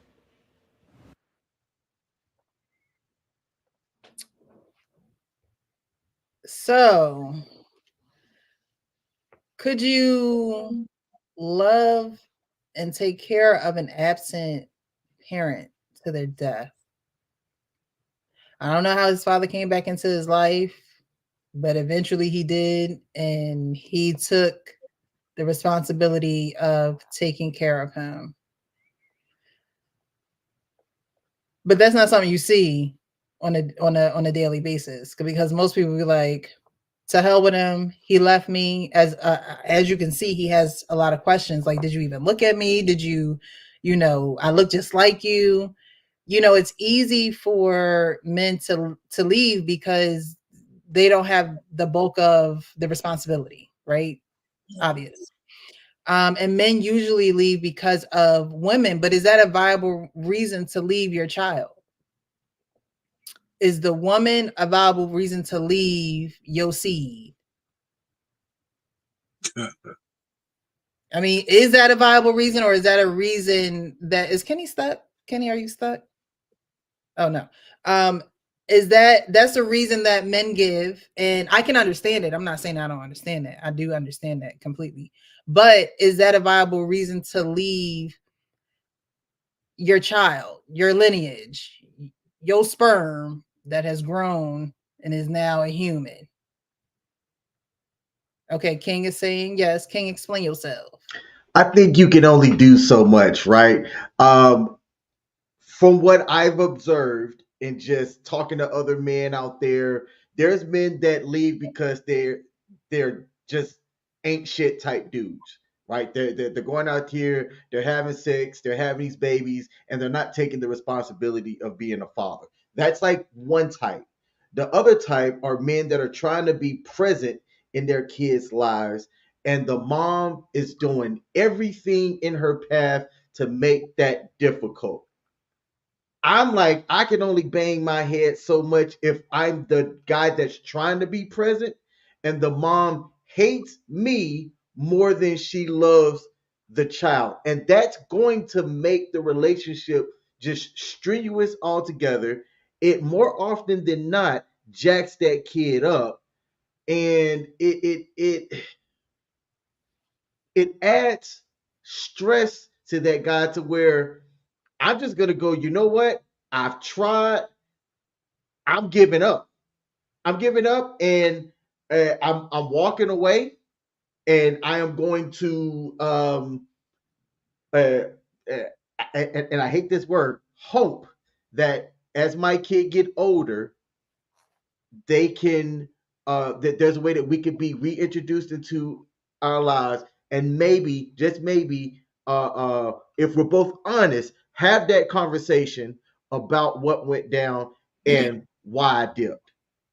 I just I'm not going to keep banging my head against the wall trying to see my kid if I have a baby mama terrorist blocking me at every single time. Not doing it. Okay. So I can understand that, or what I'm hearing from what you're saying is that you will get worn down if you're being fought against too much for no reason, or she just got attitude, or she's just trying to be deceitful. There will be a time where it's just like, all right, you got it. I back out. I bow out. That's me. I mean, there are men that are telling other guys, "Hey, you fight for your child no matter what." I'm going to fight up until a certain point. Now, like I said, if one of the parents hate the other parent more than they love the kid, then that's just a dysfunctional relationship. There's only so much you can do. Like the more you're fighting that, right? Especially if you're trying to do it in the family courts, the more you're putting resources and money that could be used to help try to build that kid's future or even build your own, which could shuffle down, to your kid. If you're going to keep taking me to court to try to fight for just to be able to spend time with my kid, eventually I'm just going to say, you know what? I'm out. Hopefully my kid comes to see me when we 18. We can talk about it, chop it up. That's just the way I see it. Okay. Okay. Okay. Kenny? The examples were given. I don't have kids, but I can't see walking away from something that came from me that I know without a doubt loves me unconditionally. You can be in a situation with someone that you had a child with and she's driving you at your wit's end. And,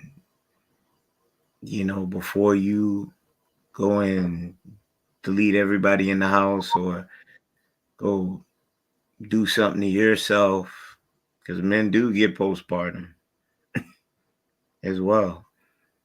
You leave and find peace because you're not getting peace where you rest your head and you don't have any other means to stay there. You're exhausted. You've exhausted all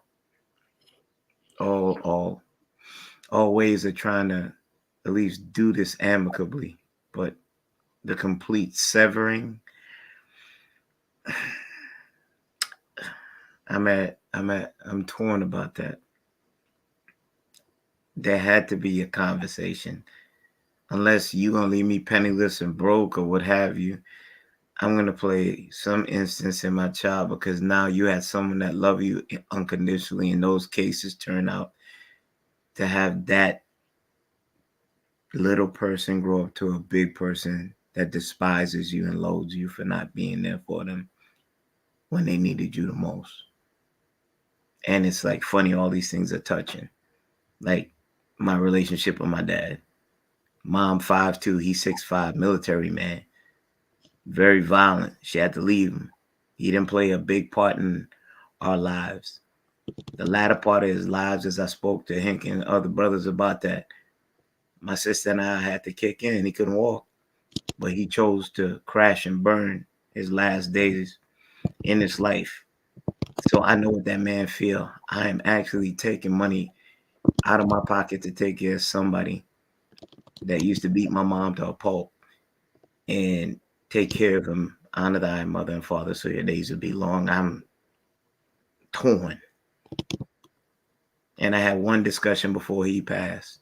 I said, why you never chose to live comfortably in this part of your life and make peace? He cried and turned his face away. I left Virginia and came back up to New York, back to the same habits. After that conversation, my sister, who's more well off, used to do stuff and he called her a B. She severed all contacts after that. He wanted to crash and burn. So I'm feeling part of what he's saying, those questions. But guess what? You'll never get answers. You can only try to make peace with yourself after a certain amount of time, or adapt those habits of bitterness, because that can't live in me. I know my dad paid what he owed to this life, and as a son, even though he wasn't a father, I did what I could to give him some kind of comfort before he went. So I get exactly what he's saying. The pain, but at the end of the day, you have to purge. You can only try to be a good man and try to minimize your mistakes and keep this intact. I land there. I agree with Black Lexicon. You need the love of God in you.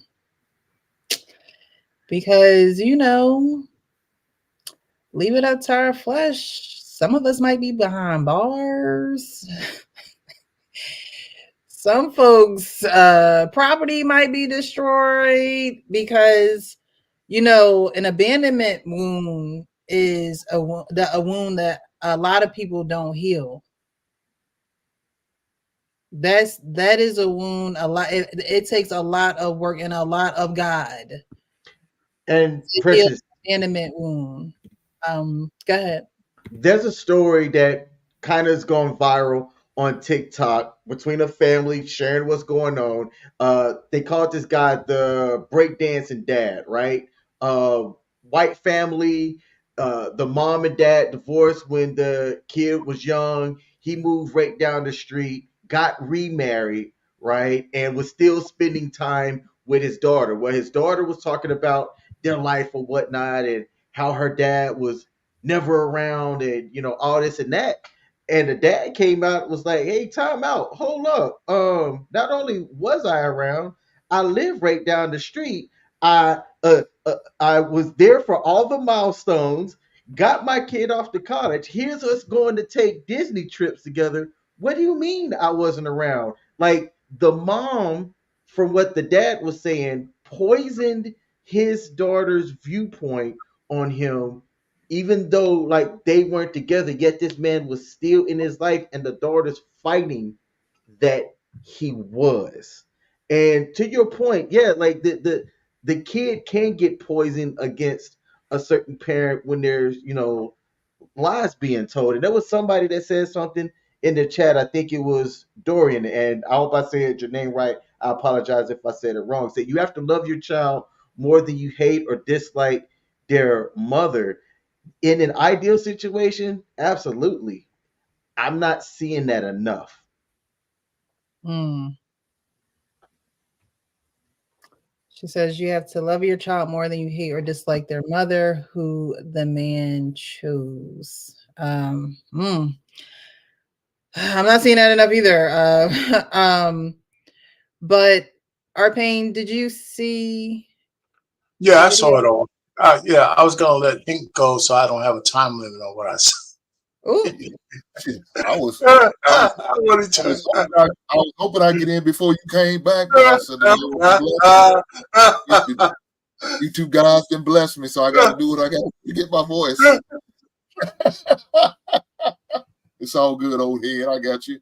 I mean, I ain't gonna take long, but look, I could be vulnerable. I stayed with my ex-wife longer because I didn't want to break up the family for the sake of my son. So I stayed in my marriage longer than I probably should have because of that. Now I'm a guy, I don't believe in leaving your kids, just, regardless of the other parent of the situation.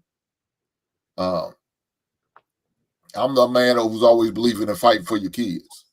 I don't believe in just turning my back or there's not enough money in the world that I wouldn't need to do to get my kids. I have rights to my kids. I don't believe in that.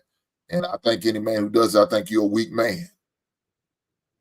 You're a goddamn weak ass man if you just let your kids go and you're not fighting to get your kids or to see your kids or be a part of your kids. You're a weak man. Ain't nothing she can do or say to me that's gonna stop me from being around my kids. There's nothing. And I don't believe in it. If that means I need to get a restraining order and we got to have a mutual place to drop off and pick up kids, do what you got to do. Them are your children. So my heart goes out for that brother who I know he's a comedian and he's pretty funny. You ever see any shows, man? He speaks a lot of truth, a lot of pain in his truth.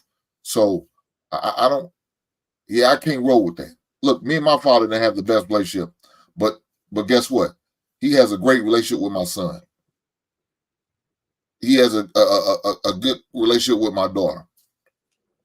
Now, me and him, we're cordial. I'm respectful of him. He respects me. But that wasn't always like that. He don't have the mindset like I do, fight for kids. That's not the mindset he took. And it's not like he had to fight for me. He just didn't want to do it. Financially, he supported us. I remember going every week to the mailbox, getting out his child support check and handing it to my mama, seeing how much it was. So I know financially he supported us. Emotionally, he wasn't there. He just wasn't there. Now, I see where he got it from because my grandfather wasn't there for him. He wasn't emotionally there. He was there physically, but emotionally, no, he wasn't there. So I understand where he learned this shit from. He got it honestly. He inherited it because he learned it from his dad. And I assume my grandfather learned it from his father. So I assume that's where that shit came from. I didn't want to be like that. My brother is not like that. We wanted to do something different. We learned from what we experienced and we went through. It's not how we want to be as parents, as fathers. Regardless if I'm with my ex or not. My son's never gonna not know that his father's life. Even with my daughter, same way.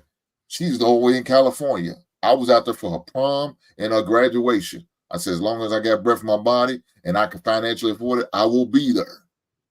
And I made sure I was there. I was there for a whole week. For both events, I was there for a whole week. Yeah, I cannot relate. I don't forgive any man to my. I know you're going through it though, but if that means you got to get a part-time job to pay your lawyer fees, do what you have to do. Because at the end of the day, your kids need you. And you think you're going through hell. Well, imagine what some of these things that your kids may be going through. Because she may be taking her frustration, anger out on them kids. Lord, forbid your son or your daughter look like you, and now that's a constant reminder. Oh, hell no. Do what you got to do. I agree with that. Yeah, all right, Payne. Yeah, the brother who was talking about his father. One of the things is I think he was economically prepared to take care of his pops, and I think one of the things I think about men, and I want to say black men, if they have the means, I think they're generous. I just think we're generous, and I know I'm that way with my family. And whether I'm close to them or not, I have some family members want to start businesses, funerals and stuff. If I have a few dollars, I don't lend money to family. I just give it to them. I make that shit clear. This is not a loan. If they need something, I'm not a lot of money, but if I got it and you're in dire straits, because I know how it is, I'll send it to you. I said, well, here it is. So I just think that the gentleman in the video was I think he had the means to take care of his father, and whatever his father did to him he didn't want to see his father go out like that. So the stuff he said, well, how could he let me go? How could he just abandon me like that? It'd be nice to know if he ever had that conversation with his pops. He didn't broach that subject. Would be, in my own family, my mother died when I was 8. When my father was working 16 hours a day. So my paternal aunt was my guardian, me and my brother. And just to make a long story short, in the end of all that stuff, because my father remarried and all that stuff, I got a brother and sister by that. My older brother had a lot of problems with the fact that we only saw our father maybe once or twice a month. To me, it was like water off my back. I had no issue with it at all. So both of us lived in a house we're a year apart. My brother was profoundly impacted by that, but I wasn't. I don't know what the factors were, but I didn't need my pops to be around as much as he did. So, but we got closer when my father remarried because now he was a little bit more grounded. He got an apartment down the block, so I was able to see him more often while he had his other 2 kids, which my brother and sister, and I talked to them today. So I don't know, man. Relationships and families are really strange. If I had children, when I got married, once I had my children, even if we split up, me and the wife, over the one thing that I can never forgive, I would always, whatever it took, I would take care of my children. I would never leave them. Never leave them. So that's let me land it there. In an ideal situation, absolutely. Like me and my ex-wife, I think have a fantastic relationship for the sake of our daughter. It's a beautiful thing when it's ideal. There's stories of men that are fighting and banging their heads up against the wall, down 150 grand because they're fighting against a baby mama terrorist. I'm like, at what point do you? I'm giving up. I'm giving up. If I'm constantly having to fight against my baby mama terrorist, losing money that can be put towards that child's future because she hates me more than she loves my kid, I'm giving up. Call me Can weak. I ask you a I'm question, out. Elgin Smith? Can I ask you Yes, a sir. question? You talk about losing money fighting for custody or just losing money paying for child support? Losing money fighting for custody. I'm aware of a situation of a young man now. Him and his ex-wife were married for like 5 years. They have a 3-year-old, and his ex-wife keeps taking him to court for the stupidest shit. And he's starting to say, "Man, everything was all right until he decided to like move on." And then now she's just finding every single way to get this man to go back to court and extracting resources from him.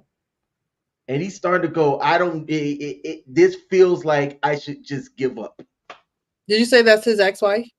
His ex-wife. Dang, so he married her and then he still got to deal with it.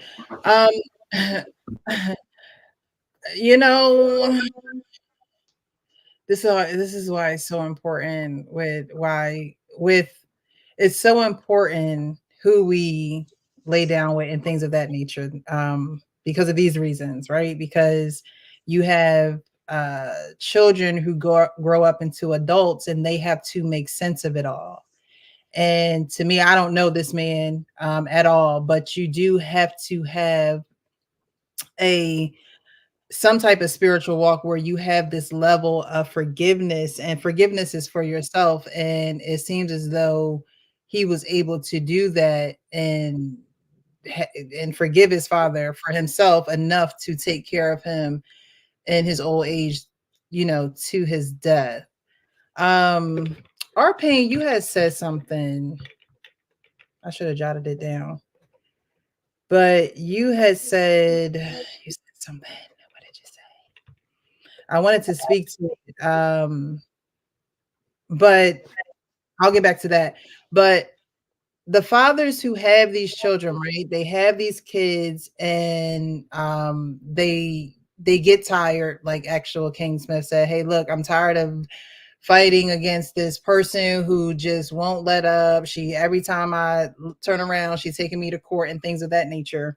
But at the same time, you can't get mad at the chaos because it don't feel good when you partook in the pleasure part of it.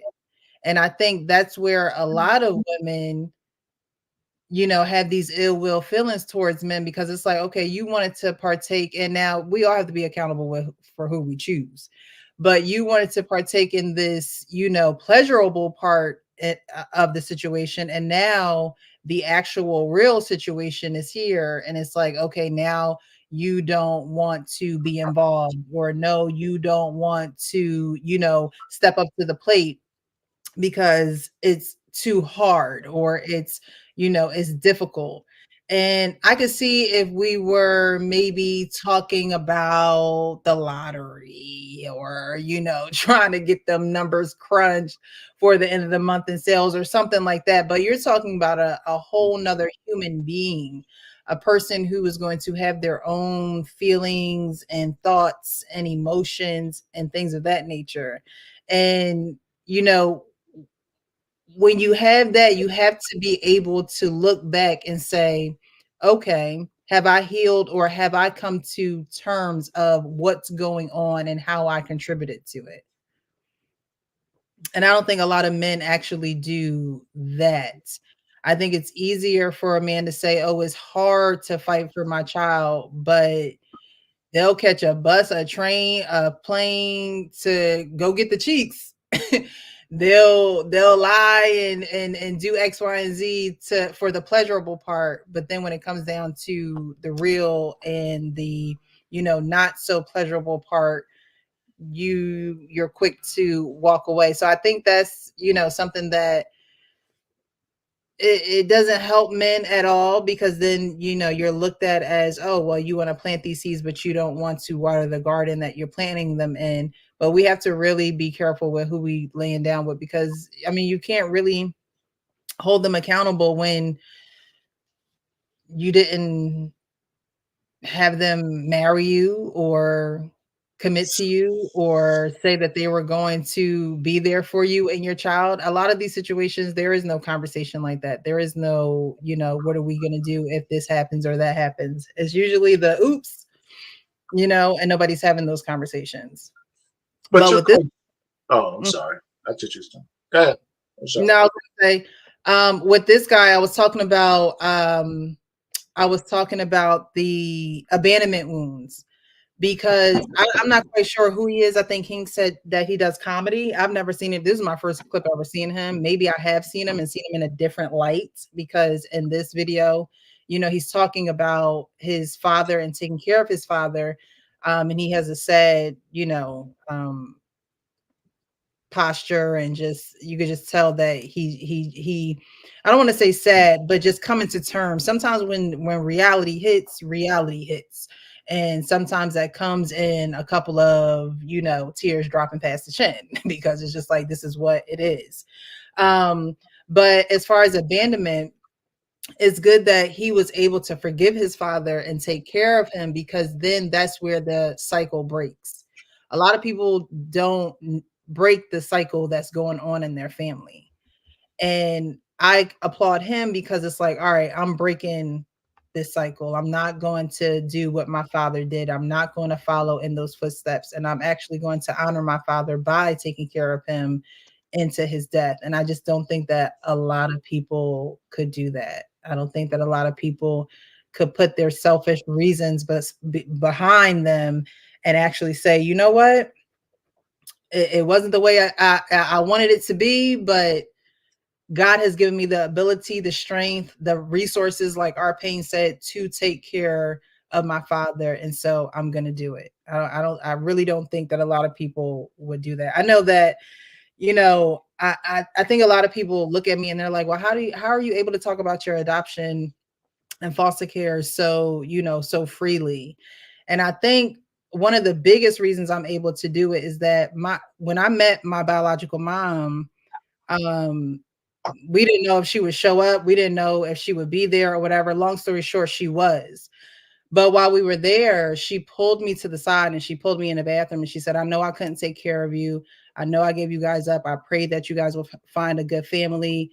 I truly pray for you guys. And I hope that you forgive me. That was she didn't say a lot of words to me in my life at all. But those words right there was, I know I messed up. I know that I wasn't there. She could have came in there acting like she was the mother of the year, knowing that she wasn't. But, you know, people who face, you know, and are accountable for what's going on, no, it doesn't, you know, cover all the years that she wasn't there, but I can't hold that against her.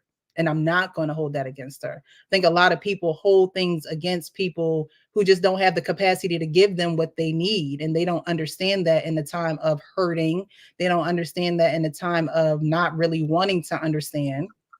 But when you come to terms of understanding those things, then you're able to move a little bit more gracefully and not with so much hostility and so much malice. And you can have a little bit more peace because you have understanding. And, you know, it's written in everything, you know, and all that get understanding. And if you don't get understanding, then you'll always be wondering why this, why that, why this. So I wanted to play that because I just don't think that a lot of people would do that for someone who abandoned them. I wanted to read. That's crazy. Look, I heard what you said. I still can't roll. I can't sit there and look at my kid in the face and wait until he gets to the age, I guess, of figuring out. So if I go 16 years and then I got to explain to my son later on, he gonna ask me, Daddy, why don't you fight for me? What can I say? How can I explain that to him? What proof do I have showing I fight? Well, I argue with your mom on the phone calls. That ain't gonna matter to him. Now, if he see me coming over on my time where I should have had, like with the example you gave in that divorce decree, there should be some type of agreement right then and there. And if she doesn't follow that agreement, then I'm taking her to court every time. Look, I had no problem with doing my daughter's mother like that.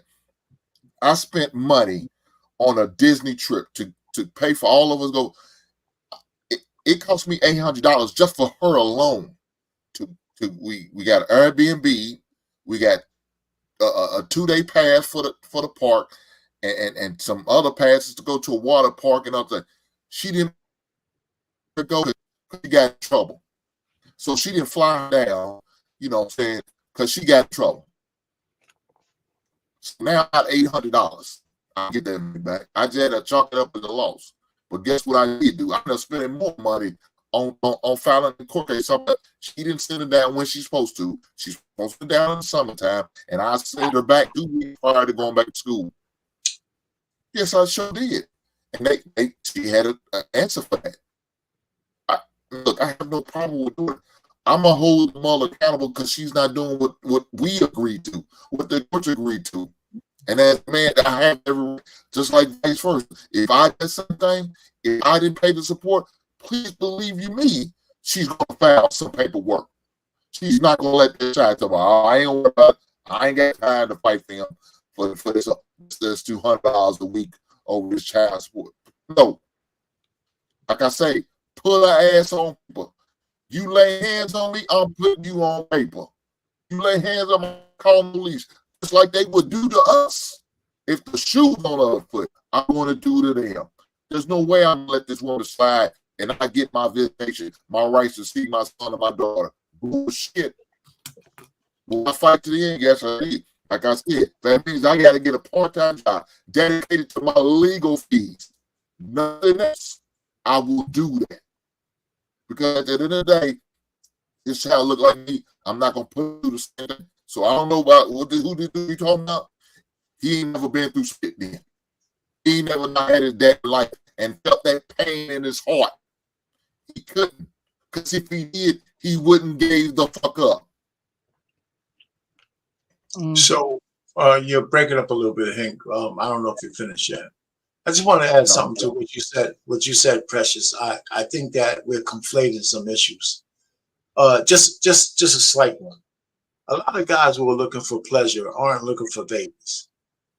So to think that once a woman gets pregnant, that they're going to automatically flip a switch and care anything about the kid is a bridge too far for the kind of men that these ladies are laying.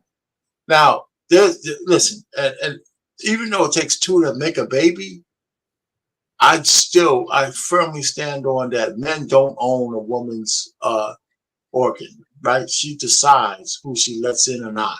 She got the right of first refusal, no matter what. But if a guy's stupid enough to go raw into a woman, knowing that he might have to give up 21 years of his life financially, then he's responsible. And the state holds him responsible by threat of jail, by everything else. Now, and I told men that they argue with me all the time. I'm gonna land it here. If the guy didn't want to have a baby with this kid, this lady, he's not going to be emotionally attached to the kid. That's number one. And number two, that men are held accountable for that mistake with threat of jail and everything else. I mean, it's not like men aren't, even the wayward man can be got if he has a job, right? The money could be garnered and all that stuff, but the love for the kid, that's only if you had an agreement with a woman that you would take care of her, then you abandon that agreement. But a lot of men have kids they don't give a shit about, and that's their fault. And I've said that plenty of times, that men could do more damage to the community than a woman can ever, because most men who have multiple kids and can't pay for them, they impact families, they impact the woman's ability to get the best man, they impact the government, they impact everything. So you got these pookies with 5 women, 10 women, 20 women, and 25 kids. There's no way a single woman who's a single mom, even if she has 5 baby daddies, impacts the community more than one man who impacts 5 women. And that's just simple math, right? So I'm one of those kind of guys who want to look at the money and the math part of it. And the real predators in the community are the guys who spread their seed willy-nilly into women that they can't pay for. So when you try to add Nick Cannon into that, or somebody like him, he's despicable, but he pays his bills. He pays $3 million worth of child support every year. That's different than a pookie with 58 kids and 18 women that he's destroyed, right? So I don't know how we reconcile that. But there's men who have babies, they don't give a shit about those kids because they just wanted the moment of pleasure. You never, before you got married, went up in a woman unprotected. Yes, I did. But we had the conversation about contraception before I did. Now, should I believe them all? No.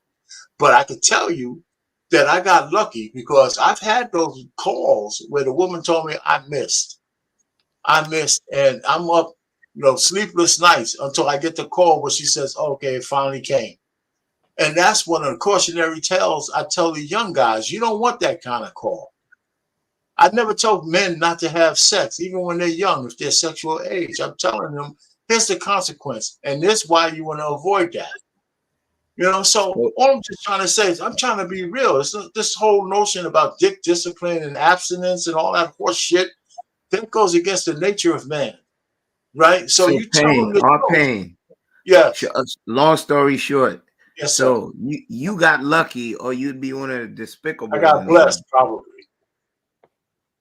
I got You heard blessed, what I just probably. said? Go say that again. You got up on your proverbial soapbox, and you've done the same thing that most did. You just didn't get caught. Yes.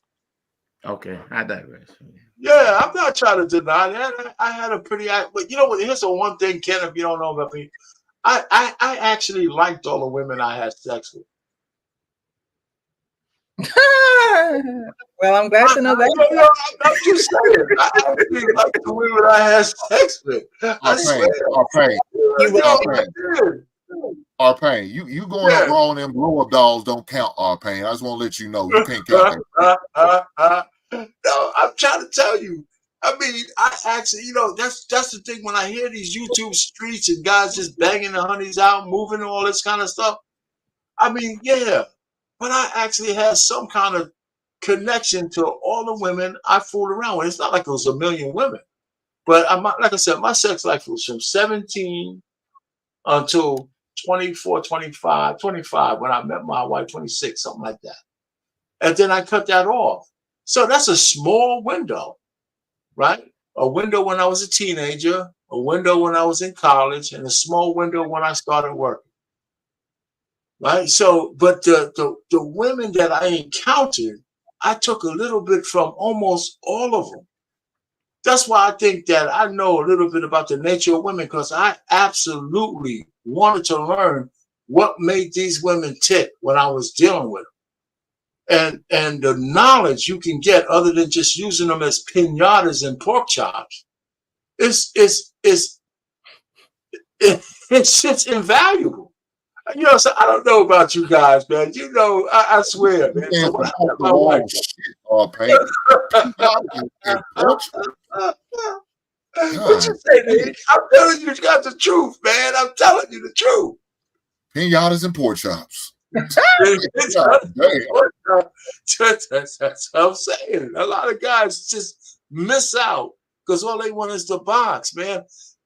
When I was in college, all these women wanted to be professional. Why would you just let that shit go without trying to find out what made them tick? What were their aspirations and all that shit? Okay, I'll end it there. Whatever. Yeah, you guys, because you just want to just keep talking. God damn. It's Monday night. You know what I'm saying? Shit, and she brings us up. I mean, Precious brings us up here for a reason. God damn. You like a run-on sentence. Damn right. I was trying to put a comma in there somewhere. I just got the hell you are. You don't believe in period or comma. He said the hell with it.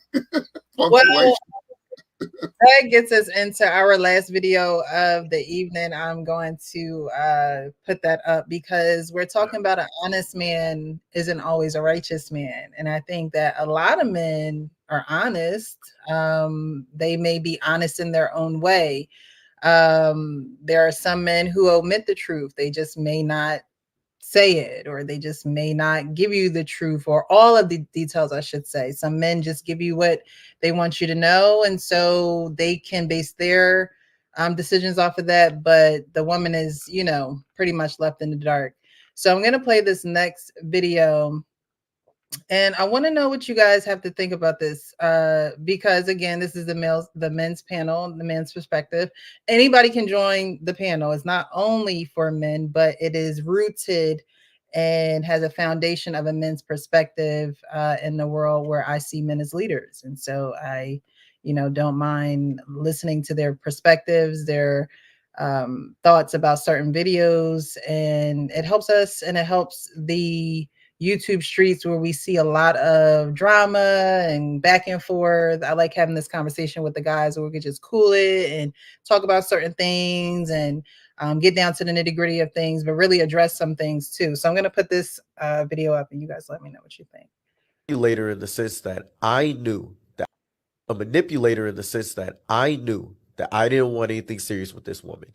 And I knew she wanted something serious with me. Right. And instead of leaving her alone, I took what I could get out of it. And at the end of the day, when she was crying her tears, I could hide behind the fact that, hey, I told you what was up. Yeah. And that is the game plan and the strategy and the mindset that so many of us as men live by is, I told you what was up. Yeah.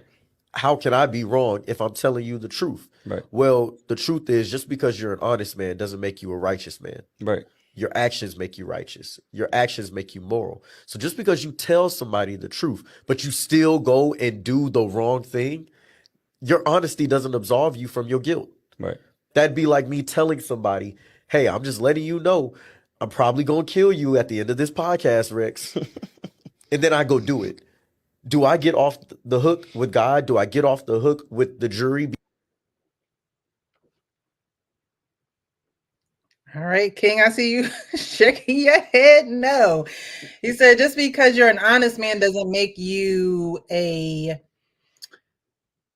righteous man. You know, you may say, hey, I don't want a relationship, but if he keeps sleeping with you, then is he not forming a relationship in some way, shape, or form? And it may not be in his mind, but you have to understand that people are people, they're not robots.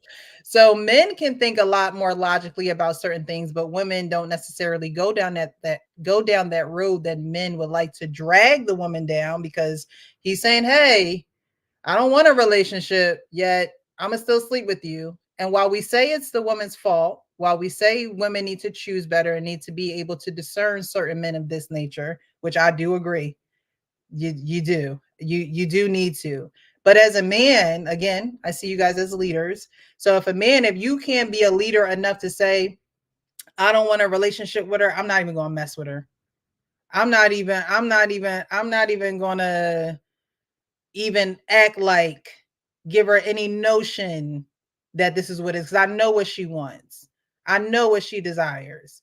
But instead of being honest, instead of saying, you know what, let me just keep doing what I'm doing with all these other people, I know this is what she wants, but I'm not gonna give it to her. But I'll take this though. I'll take this. So what do you guys have to think about? What do you guys think about that? Because King, you seem to believe that, hey, I told you. It seems as though, like, I told you what it was. If you decide to continue to stay here, it's on you. That's what I'm getting from your your reactions. Yep. And this kind of goes into what I want to say we talked about last week. Look, if you being straight up with somebody and that person takes the actions of allowing you to do certain things, either because they're lying to themselves or they're hoping to change something about the relationship by allowing you to do something, look, that agency falls on that other person just as much. And I'm not gonna hear this guy says that, well, just because he may have known that about that other person, that doesn't make him a righteous man if he still pursues and does certain things because she allows it to. No, that both parties still have agency in what went down. I applaud anybody that tells you this is what type of time I'm on, right? And if you still give that person your time and attention when they've told you that, that's agency on both parties. I did no. That doesn't make him less righteous. No. So are we now equal? Are we now looked at as equals? What do you mean? So you're saying, well, both parties have, the right to agency to do what they want when you pretty much lay down the law. Like, hey, you know what type of time I'm on, and whenever you decide to, be with me or whatever the case may be, spend time with me, like you said, spending time, then what it is. Who is leading that situation is my question. There's no imbalance in leadership. It's still that's a that specific relationship is a relationship that should not go anywhere, right? I don't think that there is a defined leader. Now, the people did one person did state this is what type of time I'm on, but that's not a defined relationship. One person will feel used, and it's the one that's not getting what they truly desire, and that's on that person. But that relationship doesn't have a leader. Okay. I mean, because it's not really a relationship, right? I mean, everything's a relationship. It depends on how you define it, you know. Who's next? And I'll be sure to find him. But...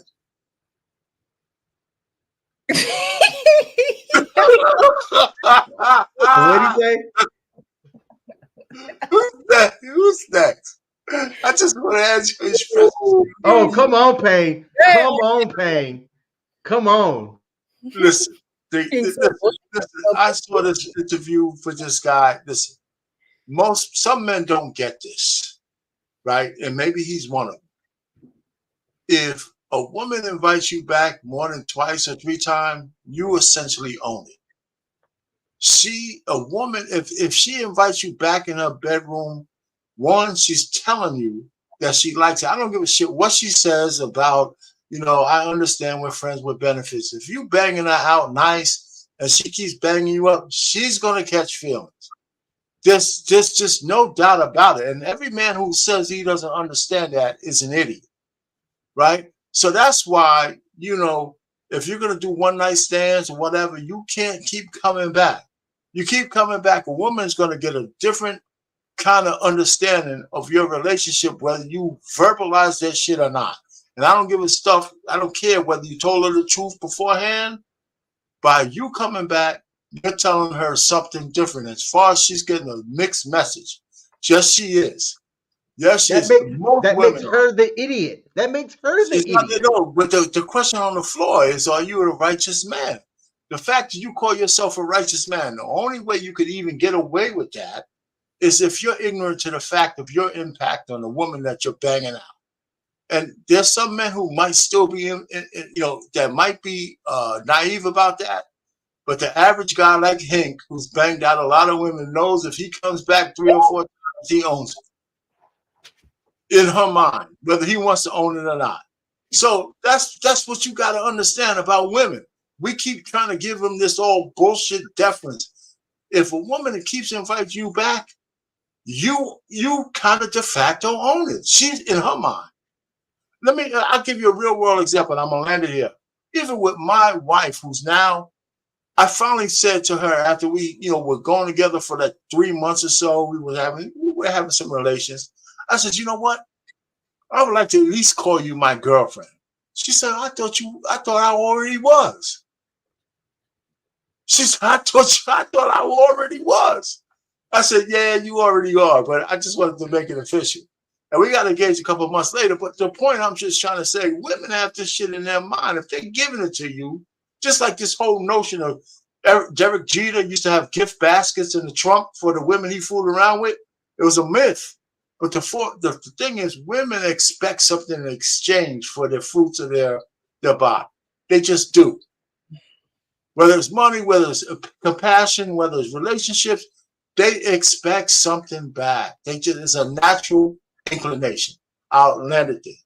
So a righteous man who communicates his intention should simply understand that this woman's non-verbal thing that's in her mind is being communicated by allowing you to therefore, oh my goodness.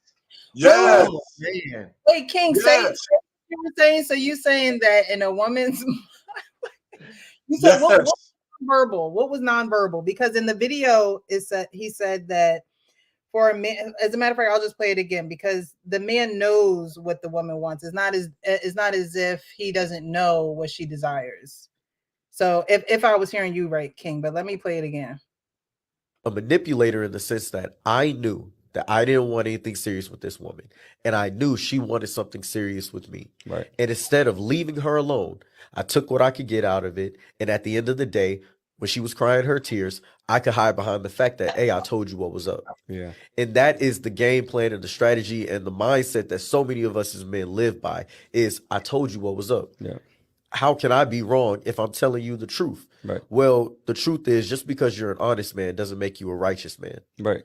Your actions make you righteous. Your actions make you moral. So just because you tell somebody the truth, but you still go and do the wrong thing, your honesty doesn't absolve you from your guilt. Right. That'd be like me telling somebody, hey, I'm just letting you know I'm probably going to kill you at the end of this podcast, Rex. And then I go do it. Do I get off the hook with God? Do I get off the hook with the jury? So let me just jump in real quick. He says something that she didn't want that deal, but she accepted it because she wanted him to have sex with her. Right? He says it in the beginning. You got it's subtle, but she says she didn't necessarily, she heard what he said, but she still wanted a relationship. That's a manipulator in the sense that I knew that I didn't want anything serious with this woman, and I knew she wanted something serious with me. Right. And instead of leaving her alone, I took what I could get out of it. And at the end of the day, see, what I'm trying to say is he didn't hear what she said. He just wanted the box and he took it. She said, yeah, you're giving me this deal because you're telling me the truth, but I want more from you. So you're banging it out. She obviously liked you, so she keeps inviting you back. And, you know, and she's going down this path that maybe one day the box is going to convince this guy to make me more. And he was adamant that it wasn't. And men do that to women all the time. You know, and listen, man, you know what? Okay, somebody tell me I'm wrong. That's how we get this trauma and shit. Women don't hear what you tell them. Right, but is that how a man should operate? Or are you saying no? They shouldn't operate that way if they understand. Let me tell you, just like I'm getting a little resistance here on what I'm saying, a lot of men don't understand the power they have. A lot of men don't understand the power. Once a woman gives herself to you, she's acquiescing some of her power to you. And she is, because she understands the box is hers. So if she keeps inviting you back, she's telling you a message by the invitation. And if you keep in your mind, you say, shit, man, I don't care about this girl, but she keeps inviting me back for some box and I take it. That doesn't mean she's on the same time that you're on. Unfortunately, more women are being able to do that, but it's still not the majority. You still keep hitting women. They see that relationship differently than you do as a man. It's as simple as that. And we could argue that till the cows come home. And guys who don't understand that, you know, either they're fronting or they're naive. So I'll leave it there. The young brother said something that just caught me, that he set a standard, but he didn't meet it out. He didn't parse it out properly. By getting that agreement, that does not mean you're morally or ethically correct. It's just you're getting someone to buy into a bad deal, like you signing a bad contract. It's not how much you got, it's what you negotiated. I'm sure you've heard somewhat of that term before. The young man used morals.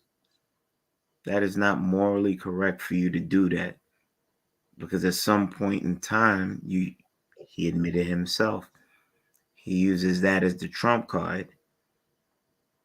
Could care less if she's crying, hurt, caught feelings, and things that follow with women once you start getting their essence. A woman breaks. Most women do. There's some scallywags, pardon me, that don't. That's for the streets. But most women, you offer them a comfort, they will return to it.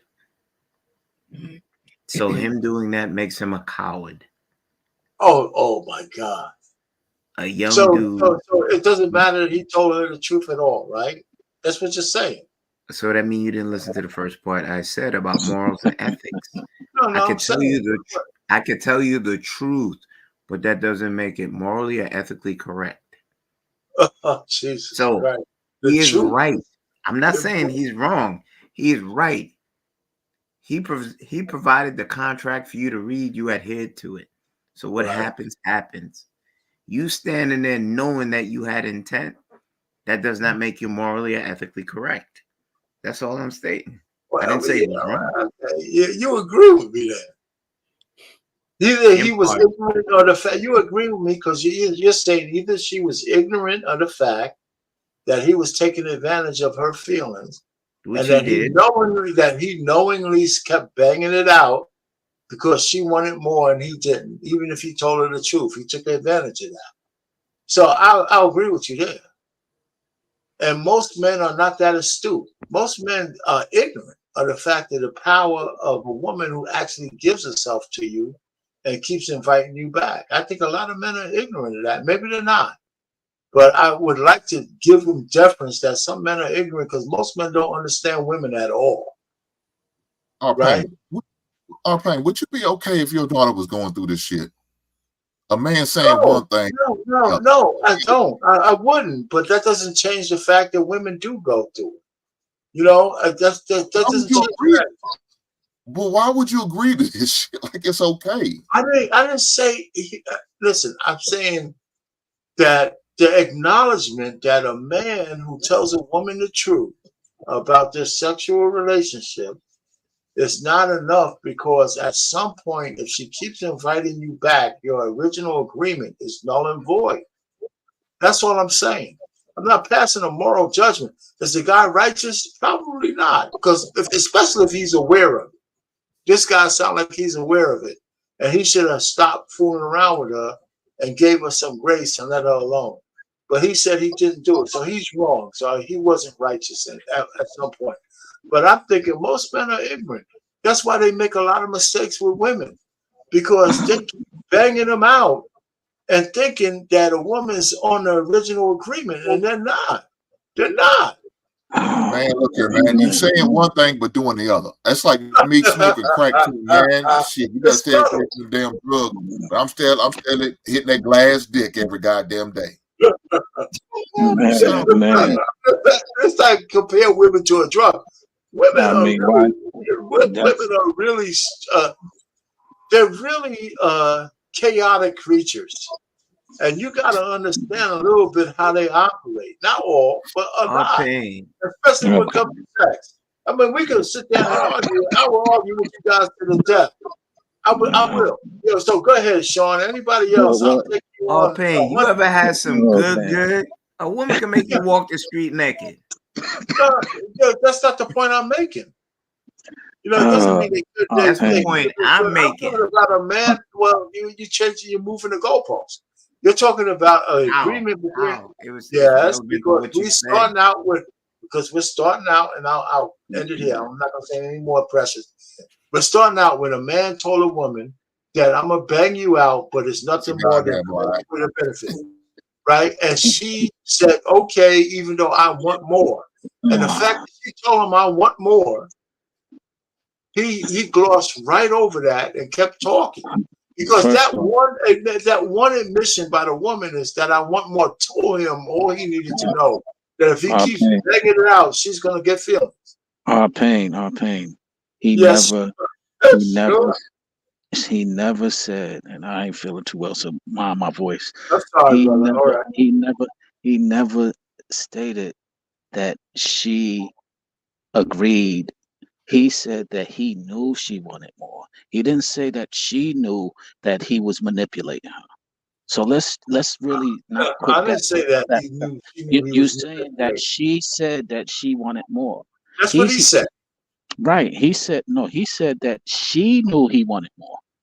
He didn't say that he didn't say that he made an agreement with her for just sex and she agreed to it. Listen to it again, brother. But you listen to it. He never said that. Hold on. A manipulator in the sense that I knew that I didn't want anything serious with this woman, and I knew she wanted something serious with me. Right. And instead of leaving her alone, I took what I could get out of it. And at the end of the day, when she was crying her tears, I could hide behind the fact that, hey, I told you what was up. Yeah. And that is the game plan and the strategy and the mindset that so many of us as men live by is I told you what was up. Yeah. How can I be wrong if I'm telling you the truth? Right. Well, the truth is just because you're an honest man doesn't make you a righteous man. Right. Your actions make you righteous. He told Your him. actions He said, make you he moral. verbally So just said because he you told. tell He verbally told her that he verbally said, I told her. Hey man, you didn't Right? let the And video. she gave him the God box damn, anyway. you need to practice some self-control. What Come I- on, what- Austin. What do I do now, eh? Come on. We're having Jesus this Christ. conversation. I'm right, and all the rest of you guys are wrong. And I'm just saying. Old motherfuckers just be saying off the wall shit. I hope I don't get like you when I get old, Payne. Just be walking off the wall and say crazy shit. You know what, man? It's Monday night, man. You know, it's Monday night in Precious' house. So, you know, it's no hold on. You some crazy shit on Monday. Question: can we move this to Thursday or something? Right? So we crazy shit because it only I'm happens sure- on Monday. Wait, You know what I'm saying? My mouth is shut, man. You guys have at it. All right. I'm know, gonna put my mic on mute and you guys can see it right now. Like that dude is doing. You keep telling but your mouth is muted and your mic is shut off. You keep talking. Sean, after watching it again, or I don't know if you watched it before. I don't know if you've seen it, but what were you saying? Okay. So okay, I'll concede to all right, she knew. Does not, to Kenneth's point, make it morally ethically fine.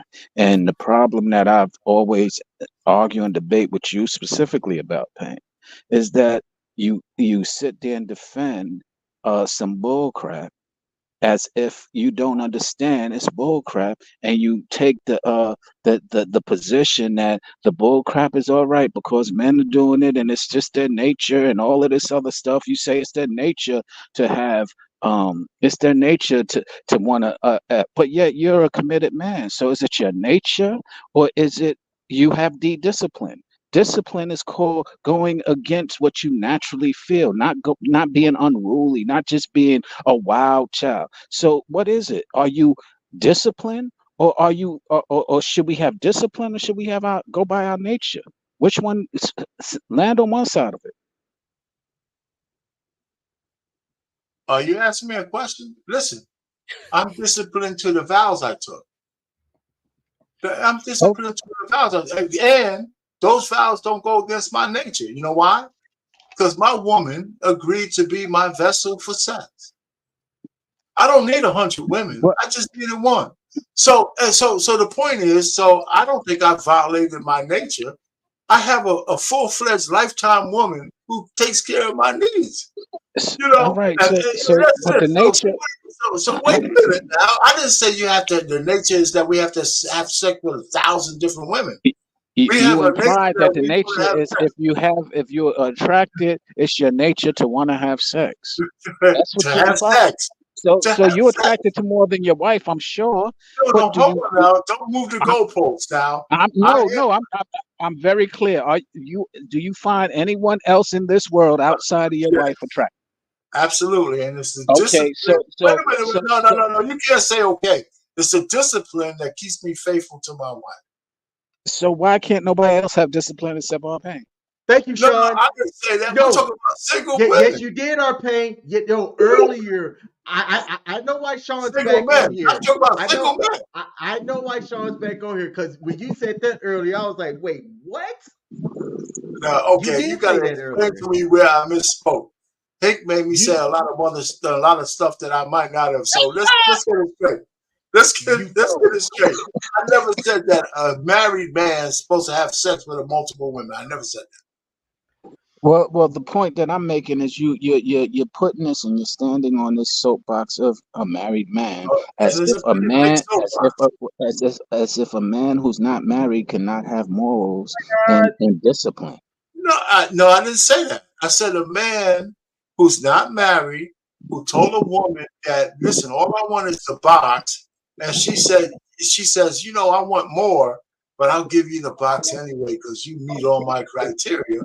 He took the box, and we can debate whether that was moral or not. But when he it's not a debate. It's not a debate. Well, if he kept taking the box, knowing that she's going to want more at some point, that's where he goes into the realm of being unrighteous. Well, that's what he said he did, and he That's admitted right. it was I agree. immoral, Yeah. and he admitted that he was manipulating. Yet you still defending that nonsense. I'm not defending him. I'm telling you guys who are uninitiated, apparently, the anatomy of the woman who falls for a man if she keeps inviting you back for the box.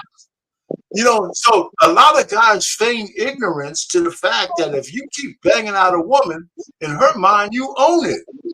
And you might not think that because you might be stupid or willfully ignorant or not. But the truth of the matter is, if it's not a one-night stand, a woman keeps inviting you back, she's telling you that there's something about you that she wants to keep. And men who act like they don't understand that are full of shit. That's where the right. But in his mind, he does feel he's on it because he's manipulating for that ownership. And you keep on missing that. He takes an L for that, but he's not. That right. But the point that I'm making is he said I should have left her alone, and we're trying to agree with that, and you're just ignoring that. No, I'm not. He needs discipline. The thing that you keep on saying you got, he needs discipline. Discipline don't have nothing to do with it. It has everything to do with it. No, it doesn't. Okay. Discipline has nothing to do with that. He actually admitted that he's not righteous. And I agree with him. He's not. Righteousness takes discipline. No, listen. Righteousness takes righteousness. It doesn't take necessarily discipline. You could be a righteous man and not be disciplined. You just know when you're hurting somebody. So the point I'm trying to say. Wait. Well, wait a minute. You said some shit. He admitted that he was wrong. And I agree with him. He admitted he was wrong. And I so agree where's with the argument coming from? You're the one posing the argument. I'm not. No, after you say you agree with him. I agree with that. You condone it. And you condone it. No, I don't. No, I do not condone it. My fault. I misinterpreted it. I must be I'm just trying to tell you the anatomy of a situation between a man and a woman. That's all. You guys are putting all this other shit to it. I mean, wait a minute. Listen, I ain't special, but you guys can't be really surprised that if a woman keeps inviting you back to bang it out, that she's not going to catch feelings. It's the first time you ever heard that shit. Come on. Let me just say this. I understand, and maybe call it my ego, the value of my D. And because I understand the value of my D and giving it to someone who I know it might not be able to embrace, I'm like, yo, I'm not going to give it because I don't want the headache in the future.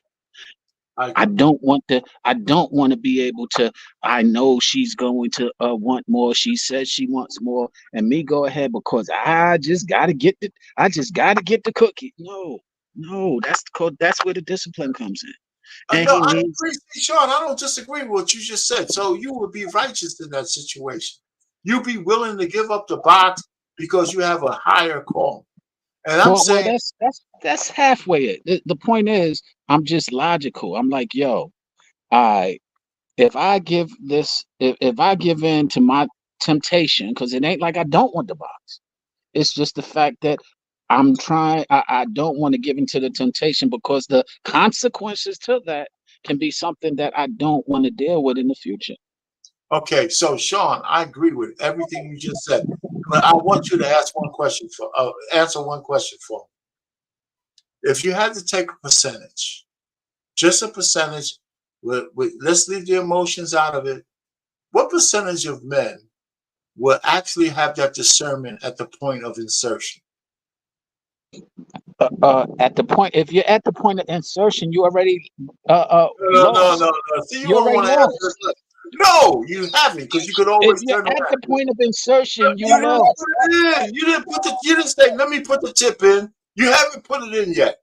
How many men could say, you know what? I get a flash in my head that 18 to 21 years, my life will be ruined if I stick this thing in there.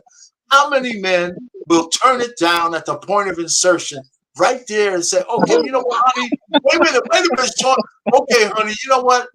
I want it really bad, but I'm not going to do it because this shit ain't right. Let me put my clothes on. I love you. I'm going to feed you, and I'm going to send you home by Uber. How many guys? I mean, to be that's a very high percentage that will not do that. I agree. I'm not disputing that. Give me a But number. how would you Give me get a yourself number. to the point of Hey, give me insertion? a number. Give me 90, a number. 90, Thank 93. you. Thank you. I mean, but what does that have to do with any of the? I'm not disputing any of that. Why would you get to the point of insertion? Is my argument. Why would you Pain, even go there? Pain, you know Yeah. you admitted earlier that you went raw up in females more than once, and I you're was standing on your 17 soapbox to right 25 now. And I'm years just old. Yes, I'm I just got letting it some come. more. I got You some admitted it. more. If I Did told you you did no, hold on, you hold would on, call hold me on. a Can I get it liar. out? Can I get And it you out? would Can I hold get it it out? against Mr. Payne, can I get it out? me. I'm sorry. Did you not say you waited Yes, on I more did. than one phone call, Oh, yeah. hoping Oh, that yeah. you did not get that call that she was pregnant?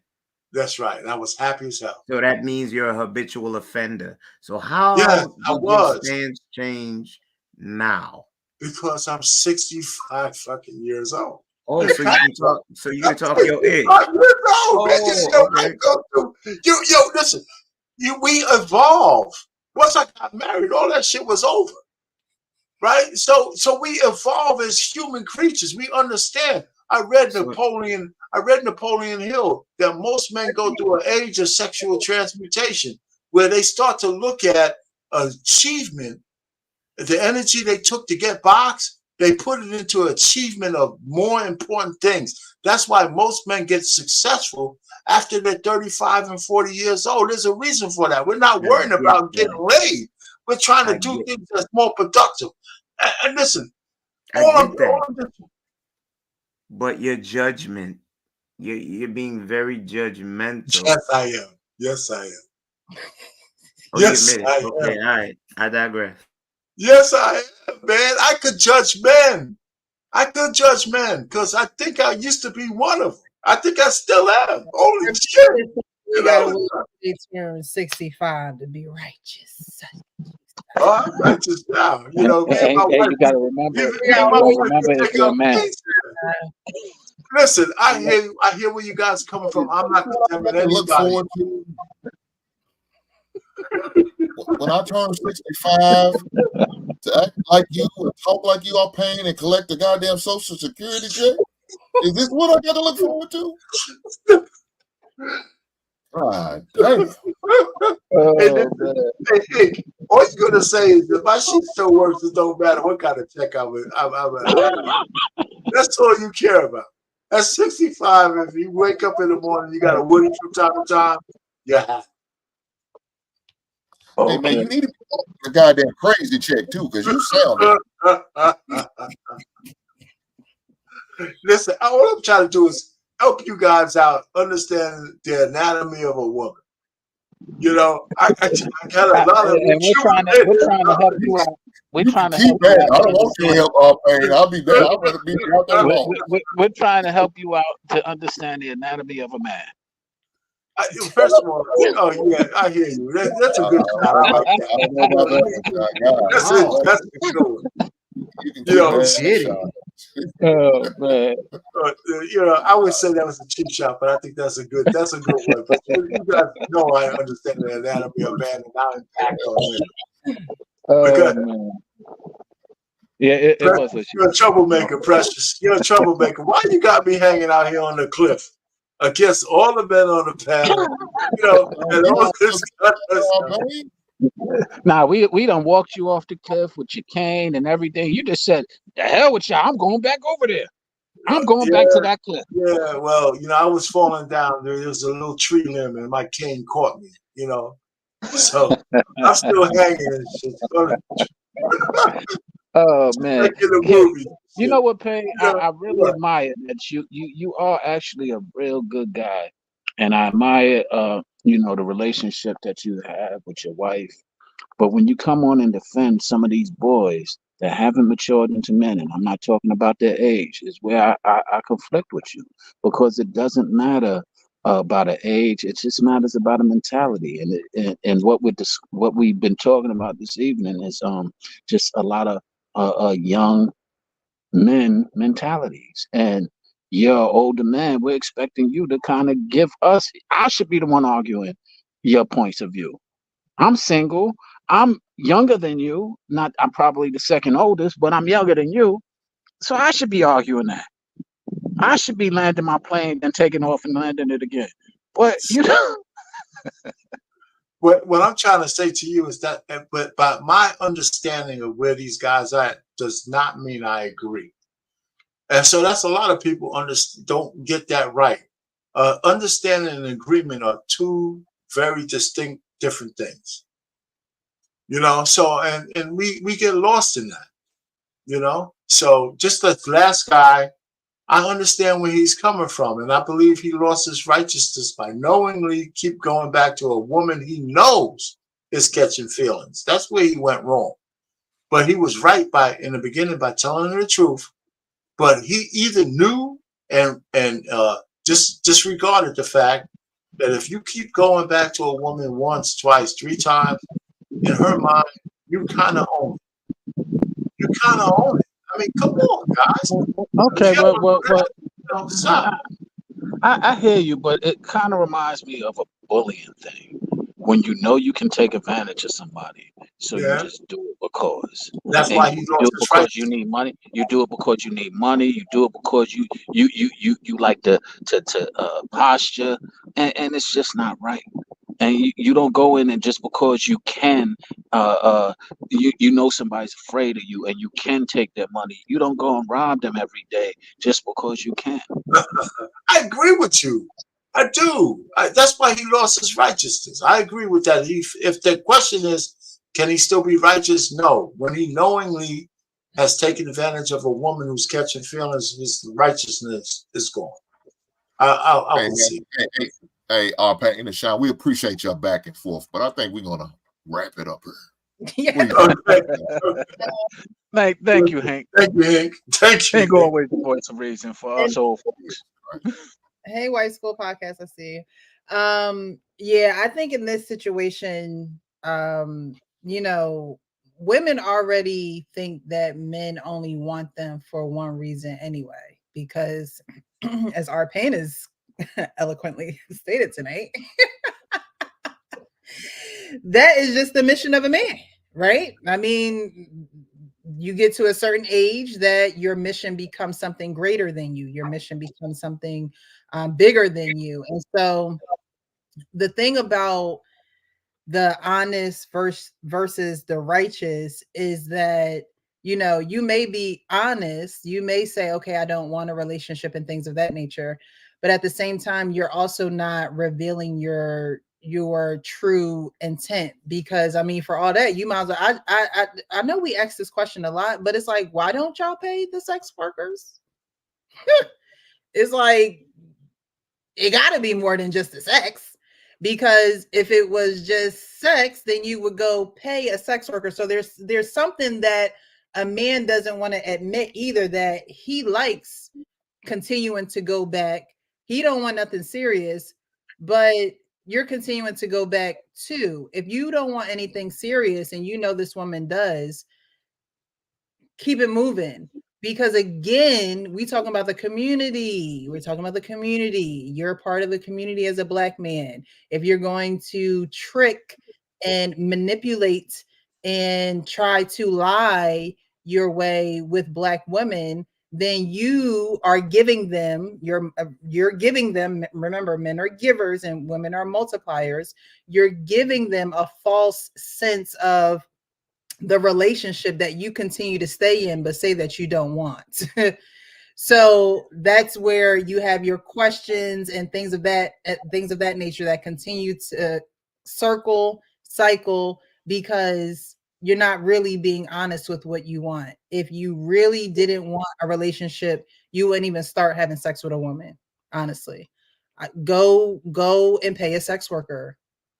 Go and to the strip club. I don't know what men do, but stop sex free because you want to be free. Like if you Wow. so go get them women who don't freely have sex, but that's their intent, that's their purpose. That's what they're there for. Wow, you made a very good point, Precious. And that is so true. A lot of men, we gloss over the fact that they enjoy the power over the influence and power that they have over some of these women. And we skipped over that pretty significantly, but that's exactly, as a man, I've seen it, I've done it, to where that power is of you having somebody where you want, you having somebody at your beck and call, you having somebody who would do whatever you want, however you want, wherever you want, and we're not really addressing that. Oh my gosh. So this comment says, we don't want whores. We want women who act like whores with us only. Then marry her. Marry the whore. Marry her. Marry the whore. Like what? No, go get you a sex worker. What do y'all see? This is it. This is the buffoonery that be out here. No, we don't want whores. We just want a woman who acts like a whore with us only. That should be your wife. That should be the one that you ain't got to beg for it. That's just busting it open as soon as you get in the door. Like I just don't understand the logic. I just don't understand the logic. But we are different. Men and women are very different, and so we're not going to think the same. And that's why I have you guys here on Monday nights, because you are men and you can give that perspective. And sometimes we see that their perspectives are congruent with what we see out here, and sometimes they're perpendicular. So, I don't know. So I appreciate you guys. I love having these discussions because they really do bring a light to the forefront on what's going on, and you guys don't hold nothing back, and I appreciate that. The Wife School Podcast said, exactly, marry her. It's like you want it, but you don't want it. You want the benefits, but you don't want the responsibility. You want the pleasure, but you don't want the principles. I don't know. Let's get to the final words, because we've had a great evening this evening, but it's about that time. Okay, I'm feeling the same way I felt on Saturday. Got the y'all know when y'all see me do a couple of those, that's the ultimate sign.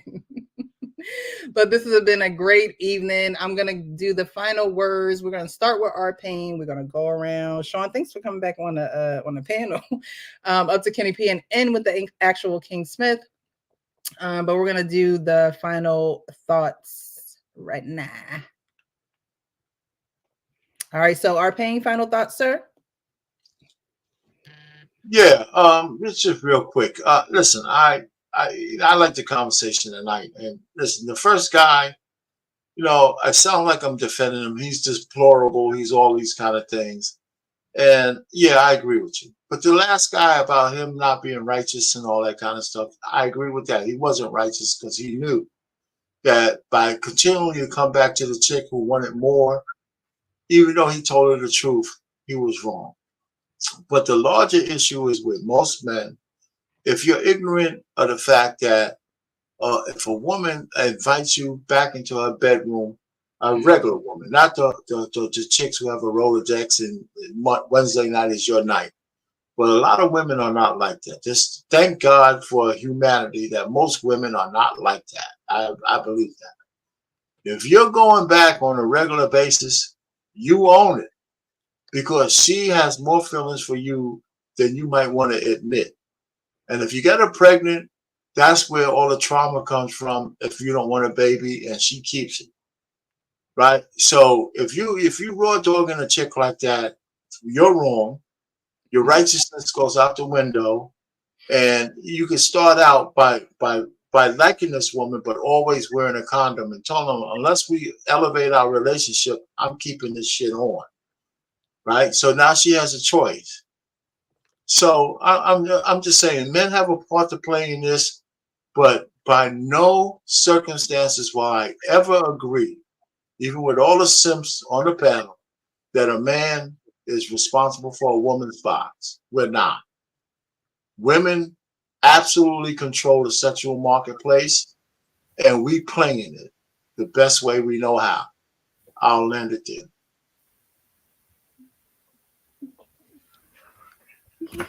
Oh, my bad. It was another earthquake over here. Yeah, with the simp comment shook up the world. It was that's called fire for effect, brothers. That's all. All right, let's go. Pink, final thoughts. Sorry, and thank you, Arpain. I appreciate you for being here. Thanks so much. Pink, thoughts? Well, my final thought is, ladies, if a man is not moving the way he's talking, if he's not acting and moving accordingly on what he's saying, but with his words, but not only with his word, but with his action, then you need to make some adjustments. Don't keep falling for the okie doke. Don't keep falling for the banana in the tailpipe. Just move accordingly. Now, if you continue to move like that, then use a fool. Then now it's like, shit, I can't feel bad for you. You see, he's not moving how he's acting. He's saying one thing, doing the other. Yeah, that don't make sense, ladies. Stop falling for the banana in the tailpipe. That's my final words. Thank you. I appreciate you for being here. Thank you, Sean. Your final thoughts, sir? Yes, Arpain, give me my cake back. I'm super simping tonight. Yeah.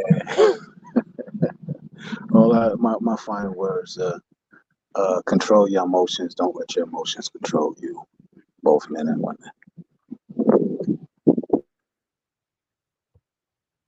All right, Sean. Short and sweet. Thank you for that. I appreciate that. Thanks again for coming back. Something triggered you to come, not triggered you, but wooed you back on the panel, and we appreciate it. Your final thoughts? Yeah, I'm sorry, I forgot my cape, so I came back to get it. Oh, God. Kenny? Well, another great panel, great discussions. Please heed the good and don't do what certain people say, but just leave a conscience, moral, and ethics. Find what you want in your life, make the right choices and stick to them. I think you'll be all right. Good night. Oh my God. Thanks, Kenny. I did this, and I hope now I gotta be mindful because I don't want y'all to think that I'm like, come on. I'm so sorry. Okay, I have to be mindful because my body is doing the talking, and I don't want you to get offended thinking that I'm like, come on. But now that I done said it, I can see myself doing it. And all right. No, Precious. That is your signature move. I've seen you do that on some of the other stuff, and the moment that I see that, I'm like, oh, here we go. But now that I notice it, I notice it even more. Where I'm like, okay, let me not. There you go. So, Kenny, I hope you weren't offended or anything because I didn't mean anything by it. I think my body just naturally does certain things when it's, tired. Not at all. A lot of us got a little thing going on right now.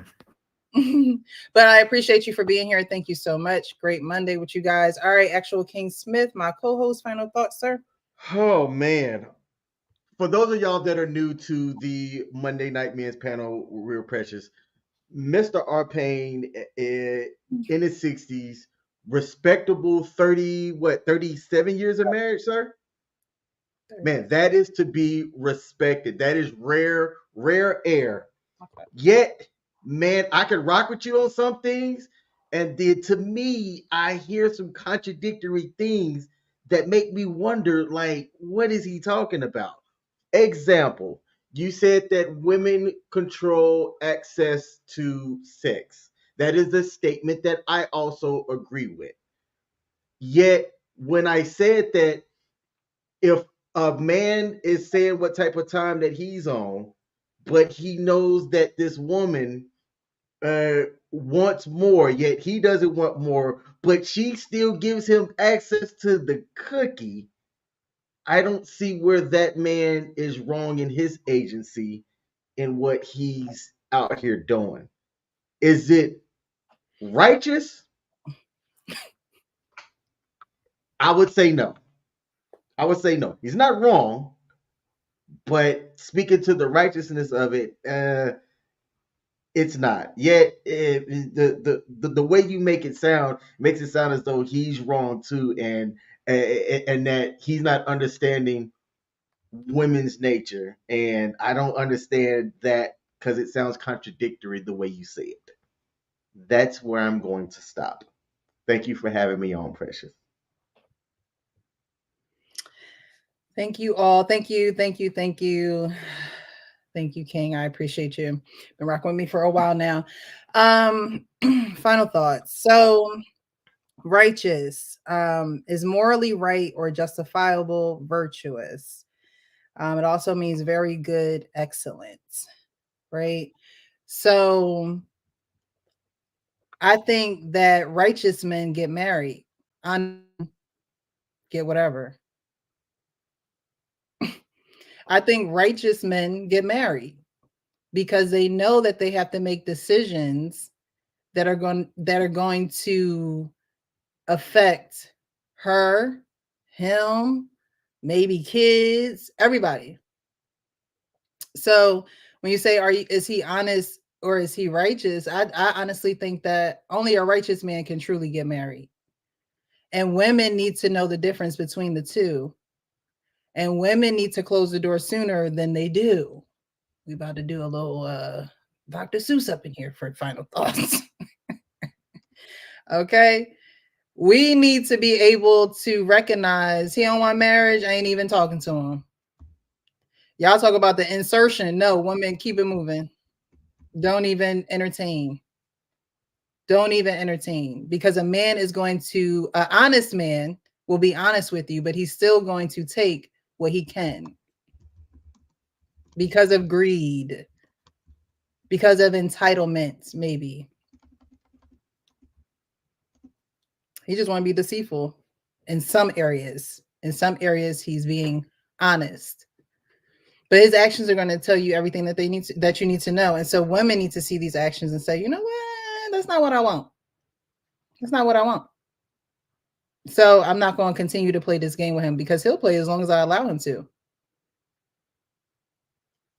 We can keep going at this thing as long as the doors are open for business or for service, then he's coming. Literally. So you need to stop him from coming. Okay, ladies, stop him from coming. Because as long as you opening them legs, he gonna come. And so you already know that you're gonna have to put a stop to it. What you want is out there. Don't think he can't be the one if he can't give you what you want. He can't be the one. So we can't try to make him the one. Us women be trying to make them the one. I could sleep him. I could sex his brains out so good he ain't even gonna want nobody else. He gonna want somebody else. He gonna want somebody else. But a righteous one gonna know that he's not gonna be with that somebody else. A righteous one knows that he has responsibilities beyond himself, and he takes on those responsibilities head on. Not trying to deceive, not trying to be greedy, not trying to be devious. So I appreciate you guys in this show. This was a good one. I think there were a lot of great perspectives. Yes, King? I'm just waiting on you to close us out. Oh, yeah, it got to be more, a little bit.